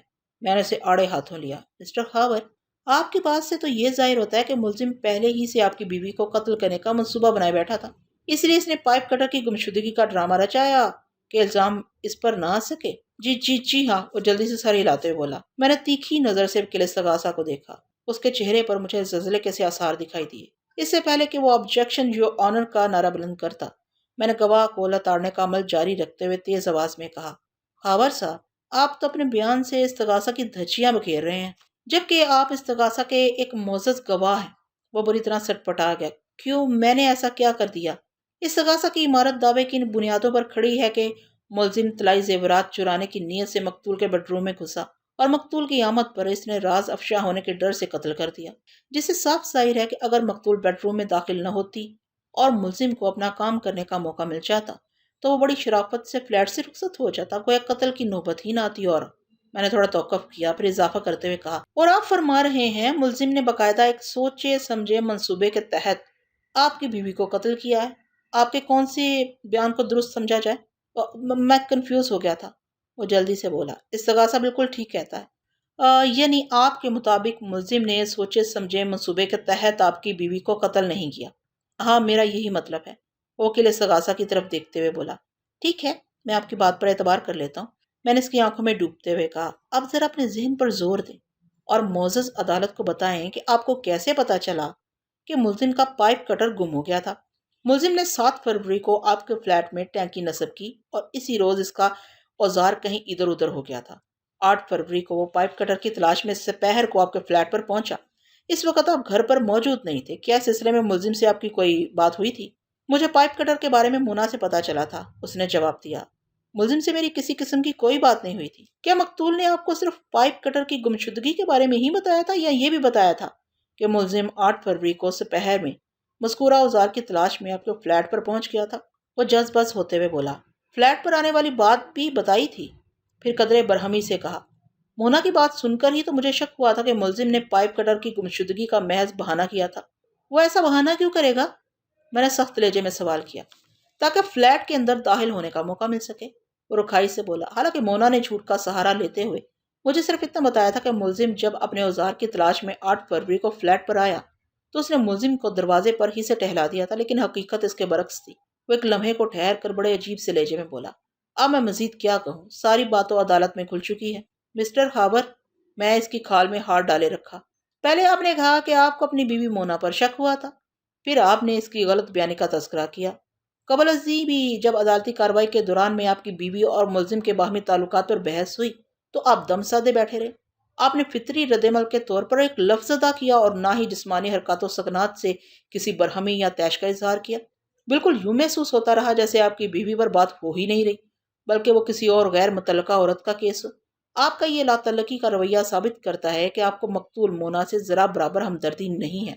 آپ کا عدالت چلے آنا بھی محض رسمیات کی کھوکھلی انجام دہی کے سوا کچھ نہیں۔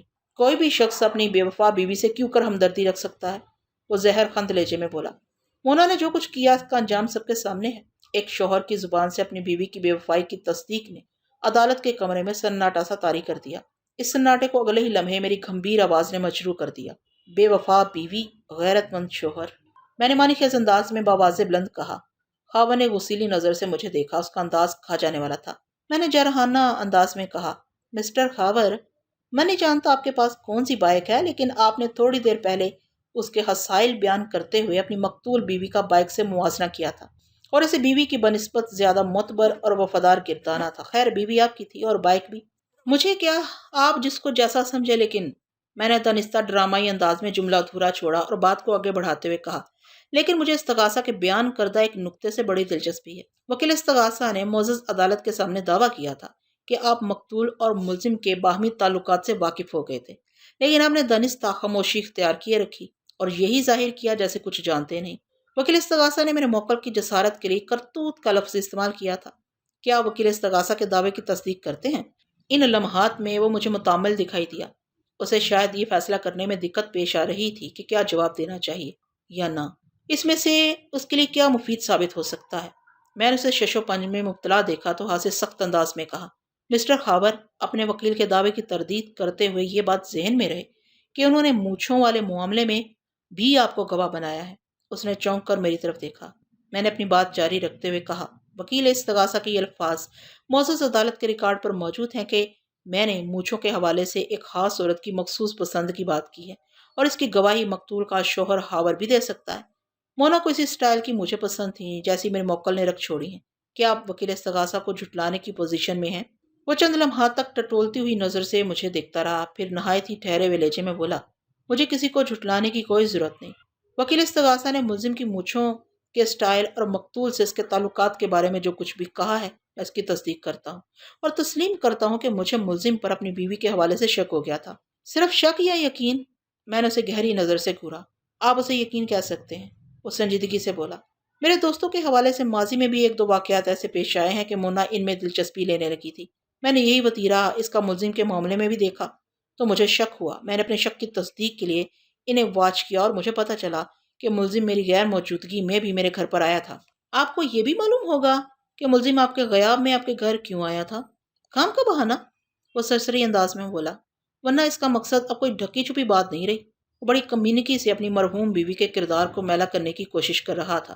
مجھے اس کے سمل پر شدید غصہ آیا، لیکن میں نے ضبط کا مظاہرہ کرتے ہوئے کہا، مسٹر خاور، آپ کے لیے تصدیق یا تردید کرنے والی اب باقی نہیں رہی۔ بہرحال یہ بتائیں، آپ نے اپنے جن دوستوں کے حوالے سے تلخ تجربات کا ذکر کیا ہے، وہ تمام افراد بھی ملزم ایسی مونچھوں کے حامل تھے؟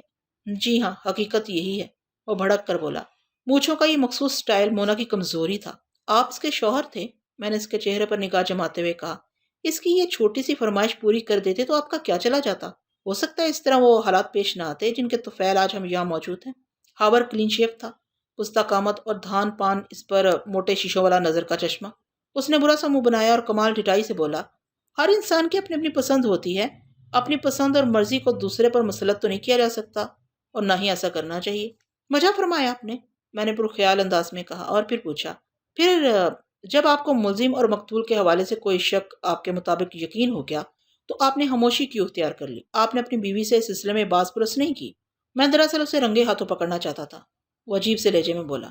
کیا آپ اپنی اس کوشش میں کامیاب ہو گئے؟ نہیں، وہ نفی میں گردن ہلاتے ہوئے بولا۔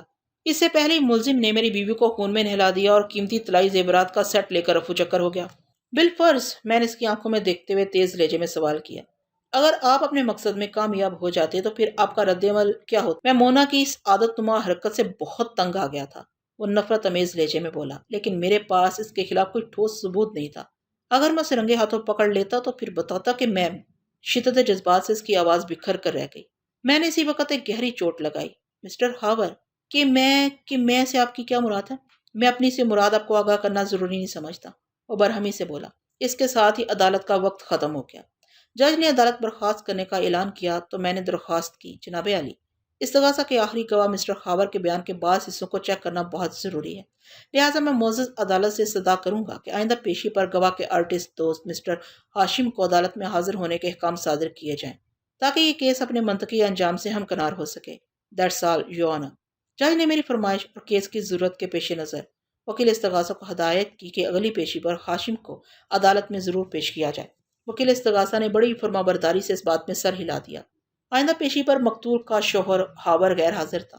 وکیل استغاثہ نے اس کی بیماری کا سرٹیفکیٹ دے دیا جس کے مطابق اس کے پیٹ کے ساتھ پھر کوئی گڑبڑ ہو گئی تھی، البتہ ہاشم کو استغاثہ کورٹ تک لانے میں کامیاب رہا۔ وکیل استغاثہ نے اس پر کوئی ہاتھ جرا نہ کی، مگر میں نے اپنے کڑے اور نکیلے سوالات کے ذریعے اسے سچ بولنے پر مجبور کر دیا اور اس نے معزز عدالت کے روبرو بڑے واضح الفاظ میں بتایا کہ وقوعہ کے روز خاور صرف ایک مرتبہ اس سے ملنے کھرا در گیا تھا، اور وہ بھی سپہر کے وقت۔ خاور نے اس سے اپنی سپرے گن لی اور واپس چلا گیا۔ وہ مشکل 10 منٹ وہاں رکا ہوگا۔ ہاشم کے 2 ٹوک بیان نے خاور کے جھوٹ کی کلائی کھول دی۔ ہاشم ایک معقول شخص تھا، پہلی مرتبہ وہ کسی سلسلے میں گواہی دینے کورٹ تک پہنچا تھا، لہذا پیشہ ور گواہوں والے داؤ پیچ سے اس کا نابلد ہونا لازمی تھا۔ وہ کسی قسم کی غلط بیانی کر کے خود کو مصیبت میں گرفتار کرنے کے حق میں نہیں تھا، لہٰذا اس سے سچ اگلوانے میں مجھے کوئی دشواری پیش نہ آئی۔ اب مسئلہ یہ تھا کہ اس کے بیان پر کوئی فوری کارروائی ممکن نہیں تھی۔ میں نے استغاثہ کے گواہ کا جو جھوٹ کھولا تھا، اس پر عمل درآمد کے لیے ہاور کا عدالت میں حاضر ہونا ضروری تھا۔ جج تھوڑی دیر کے لیے اٹھ کر اپنے چیمبر میں چلا گیا۔ جب وہ واپس آیا تو اس نے ہمیں حکم دیا کہ ہم دلائل کا سلسلہ شروع کریں۔ وکیل استغاثہ نے میرے موکل کو قاتل اور چور ثابت کرنے کے لیے زور مارا اور اس کی مونچھوں سے لے کر آلہ قتل تک گھسی پیٹی باتوں کو نئے سرے سے دہرا ڈالا۔ آخر میں عدالت سے استدعا کی کہ وہ ملزم کو واقعی سزا دے کر انصاف کے تقاضے پورے کرے۔ اپنی باری پر میں اٹھ کر کھڑا ہوا اور دلائل کا آغاز کرتے ہوئے نہایت ہی ٹھہرے ہوئے لہجے میں کہنا شروع کیا۔ جناب عالی، میرا موکل ایک بے گناہ شخص ہے۔ قتل کے اس کیس میں کسی گہری سازش کے تحت اسے گھسیٹا جا رہا ہے۔ اب تک کی عدالتی کارروائی کے دوران میں کئی اہم نکات سامنے لا چکا ہوں جو میرے موکل کے بے قصور ثابت کرنے کے لیے بہت کافی ہیں۔ میں ایک مرتبہ پھر معزز عدالت کے سامنے انہیں دہرانا چاہوں گا۔ میں نے تھوڑا توقف کر کے حاضرین عدالت پر ایک اچٹتی سی نگاہ ڈالی، پھر دوبارہ جج کی طرف متوجہ ہو گیا۔ یو آنر، میرا موکل سچا اور کھرا انسان ہے۔ اس نے اپنی جذباتی لرزشوں کو جھوٹ کے پردے سے ڈھانپنے کی کوشش نہیں کی۔ حالانکہ وہ اگر چاہتا تو مقتول کے ساتھ اپنی جذباتی حرکات کو چھپا سکتا تھا۔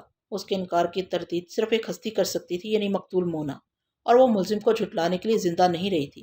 میرے موکل کے صحت مند مثبت رویے سے اس کی نیک نیتی ظاہر ہوتی ہے۔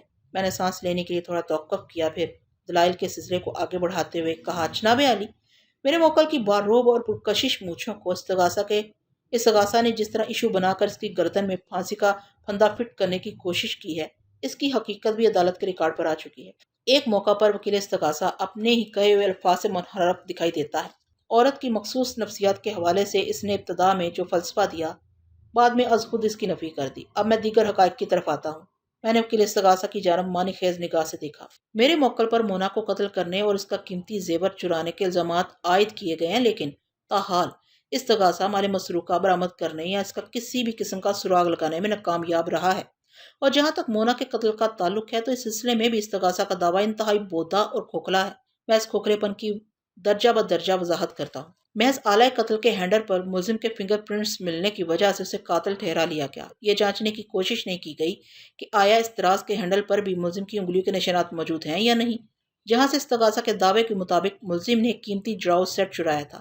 پھر چائے کے استعمال شدہ برتنوں کا قصہ بھی غور فکر کی دعوت دیتا ہے۔ استغاثہ کے دعوے کی روشنی میں تو یہ نظر آتا ہے کہ وہاں چائے پینے کی نوبت ہی نہیں آئی اور کچن کے سنک پر موجود چائے کے جھوٹے برتن ہاور کے ناشتے والے تھے۔ اگر ایسا تھا بھی تو پھر بھی پولیس کا یہ فرض بنتا ہے ان برتنوں پر سے ملزم کی انگلیوں کے نشانات تلاش کرتی۔ اگر ایسا نہیں کیا گیا تو یہ سراسر کوتاہی بلکہ پولیس کی بدنیتی میں شمار ہوگا۔ سامنے کی شہادت کو نظر انداز کرنا کسی جرم سے کم نہیں۔ میں نے ذرا ٹھہر کر باری باری وکیل استغاثہ اور انکوائری آفیسر کو دیکھا، پھر جج کی جانب متوجہ ہوتے ہوئے تاثراتی انداز میں کہا، جناب عالی، ان حقائق کے علاوہ مقتول کے شوہر خاور کا رویہ شروع سے آخر تک غیر فطری نظر آتا ہے۔ کوئی بھی غیرت مند شوہر اپنی بیوی کے معاملے میں ایسا انداز نہیں اپناتا۔ مرد خصوصاً ایک شوہر کے مزاج اور فطرت کے مطابق اسے مختلف مواقع پر جو رد عمل ظاہر کرنا چاہیے تھا وہ کہیں دکھائی نہیں دیتا، بلکہ میں نے دانستہ جملہ دھورا چھوڑ کر حاضرین عدالت کی طرف دیکھا، پھر دلائل کے تسلسل کو آگے بڑھاتے ہوئے کہا، بلکہ استغاثہ کے گواہ اور مقتول کے شوہر خاور نے حتی الوسع یہ کوشش کی ہے کہ وہ اپنی مرحوم بیوی مونا کے کردار کو آلودہ کر کے عوام کے سامنے پیش کر سکے۔ پتہ نہیں وہ کسی نفسیاتی عارضے میں مبتلا ہے یا پھر… میں نے ایک مرتبہ پھر جملہ نامکمل چھوڑا اور دلائل کے زاویے کو مروڑا دیتے ہوئے کہا، جناب عالی، اب میں وقوع کے روز ملزم کی نشست و برخاست کا مختصر جائزہ پیش کروں گا۔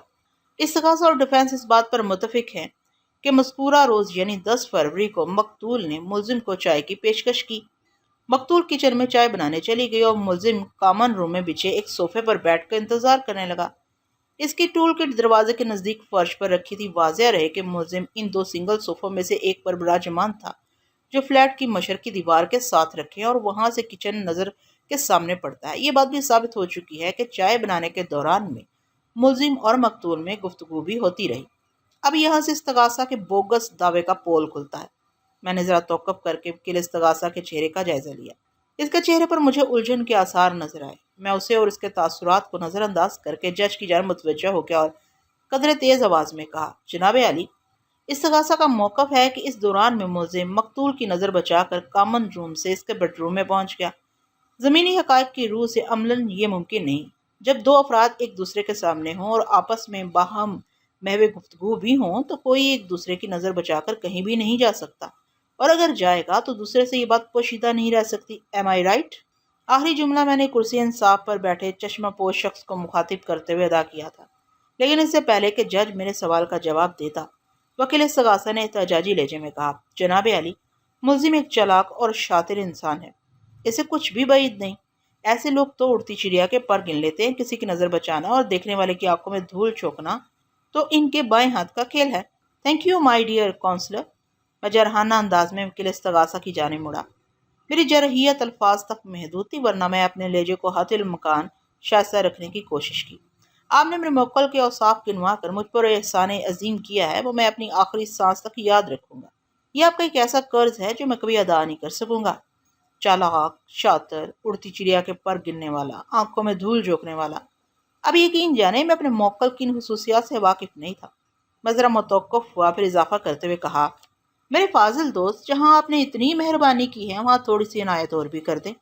وکیل استغاثہ کی حالت دیدنی تھی، اس کی سمجھ میں نہیں آ رہا تھا کہ میں کیا کہہ رہا ہوں اور مزید کیا کہنے جا رہا ہوں۔ وہ الجھن زدہ سوالیہ نظر سے بلا تعامل مجھے دیکھتا چلا گیا۔ میں نے پچکارتے ہوئے انداز میں کہا، میرے فاضل دوست، آپ اتنا زیادہ پریشان کیوں ہو رہے ہیں؟ میں تو بس آپ سے ایک دو آسان سوال پوچھوں گا، اتنے آسان جیسے کسی بچے کو لائق فائق ثابت کرنے کے لیے اس کے والدین بڑی شفقت سے پوچھتے ہیں، بیٹا بتاؤ 9 بجے والا خبر نامہ آج کتنے بجے آئے گا؟ یہاں 7 دنوں کے ایک ہفتے میں بھلا کتنے دن ہوتے ہیں؟ ذرا سوچ کر بتاؤ۔ اور وہ ہونہار بچہ کھٹاکھٹ ان سوالات کے جوابات دے کر 100% نمبر حاصل کر لیتا ہے۔ وکیل استغاثہ پڑھنے والی اس ندیدہ چوٹ پر کھا جانے والی نظر سے مجھے دیکھا۔ میں نے اس کے اندرونی زخموں پر نمک پاشی کرتے ہوئے استفسار کیا، میرے فاضل دوست، آپ میرے سوالات کے جواب دیں گے نا؟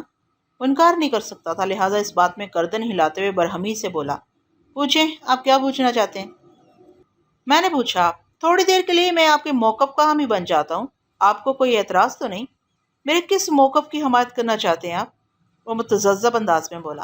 میں نے وضاحت کرتے ہوئے کہا، استغاثہ کا موقف 2 حصوں پر مشتمل ہے۔ نمبر 1، ملزم طلائی زیورات کی چوری کی نیت سے مقتول کی آنکھوں میں دھول جھونک کر کامن روم سے بیڈ روم میں پہنچ گیا۔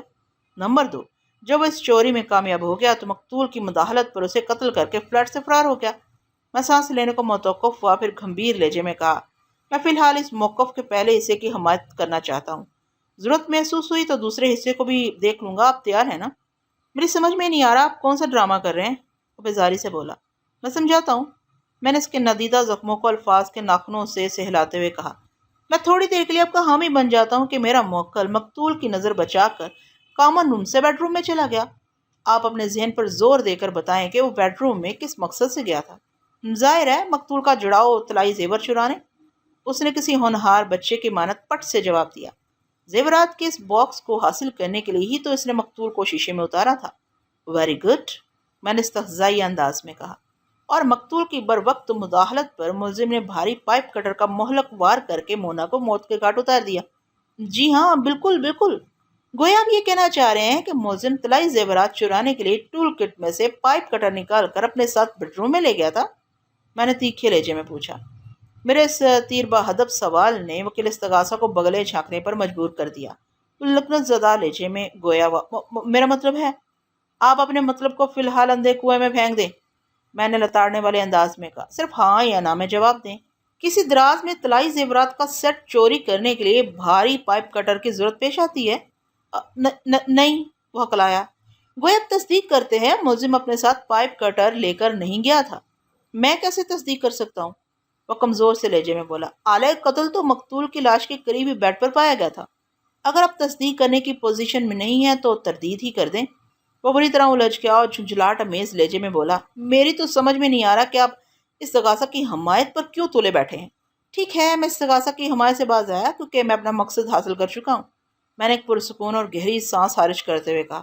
اب آپ اس کیس کی نسبت ایک دوسرے کے کھلے دشمن ہیں لہٰذا میرے سوالات کا بہت سوچ سمجھ کر جواب دیجیے گا میرے فاضل دوست۔ اس نے معاندانہ نظر سے مجھے گھورا۔ میں نے پوچھا، کیا یہ درست ہے کہ پوسٹ مارٹم کی رپورٹ کے مطابق مقتول کے سر کے عقبی حصے میں پائپ کٹر کا خطرناک وار کر کے اسے موت کے منہ میں دھکیلا گیا؟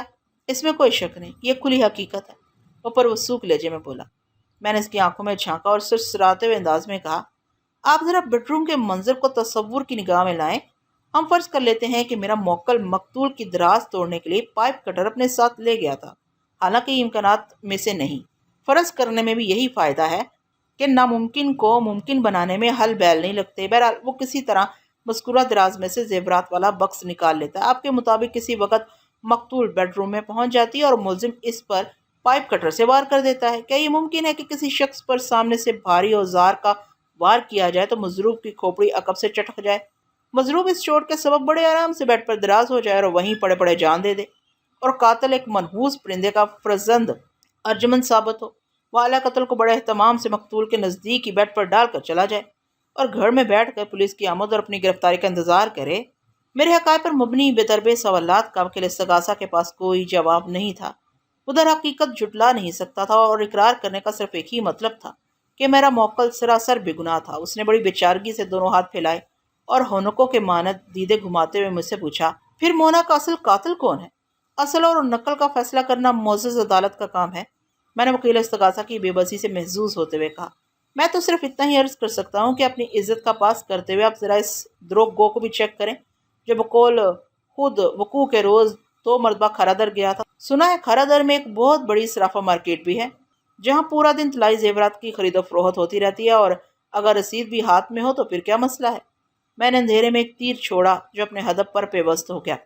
آئندہ پیشی پر جج نے واقعات و حالات و ثبوت و شواہد کی روشنی میں میرے موکل کی بریت کا فیصلہ سنا دیا۔ یہ بتانے کی ضرورت نہیں کہ میری نشاندہی پر پولیس نے مقتول کے شوہر خاور کو شامل تفتیش کر کے اس کی زبان کا قفل پلک چپکتے میں کھلوا لیا۔ وہ پولیس کے طریقہ کار کے سامنے 10 منٹ بھی نہیں ٹھہر سکتا تھا۔ اپنی ننھی منی جان کو عذاب سے بچانے کے لیے اس نے اقرار جرم کر لیا۔ اپنے منصوبے کو عملی جامہ پہنانے کے لیے اس نے 7 فروری کو ہاتھوں پر سرجیکل گلوز پہن کر ملزم کی ٹول کٹ سے پائپ کٹر چوری کر لیا۔ پھر 10 فروری کو انہی گلوز کی موجودگی میں اس نے اپنی بیوی کو بآسانی موت کے گھاٹ اتار دیا۔ وہ اس روز حسب معمول 1 بجے دوپہر گھر سے نکلا تھا، لیکن دفتر جانے کی بجائے وہ موقع کی تاک میں لگ گیا۔ اسے ملزم کی آمد کی پکی امید تھی، کیونکہ اس نے گھر سے رخصت ہوتے وقت خاص طور پر مونا سے کہا تھا کہ وہ پلمبر کو بلا کر گیزر کا تھرموسٹیٹ تبدیل کروا لے۔ اس کم ظرف اور بغیرت شخص نے اپنی حسین و جمیل بیوی کو کیوں قتل کیا، یہ ایک طویل اور رونگٹے کھڑے کر دینے والی داستان ہے۔ کبھی فرصت ملی تو سنائیں گے ضرور۔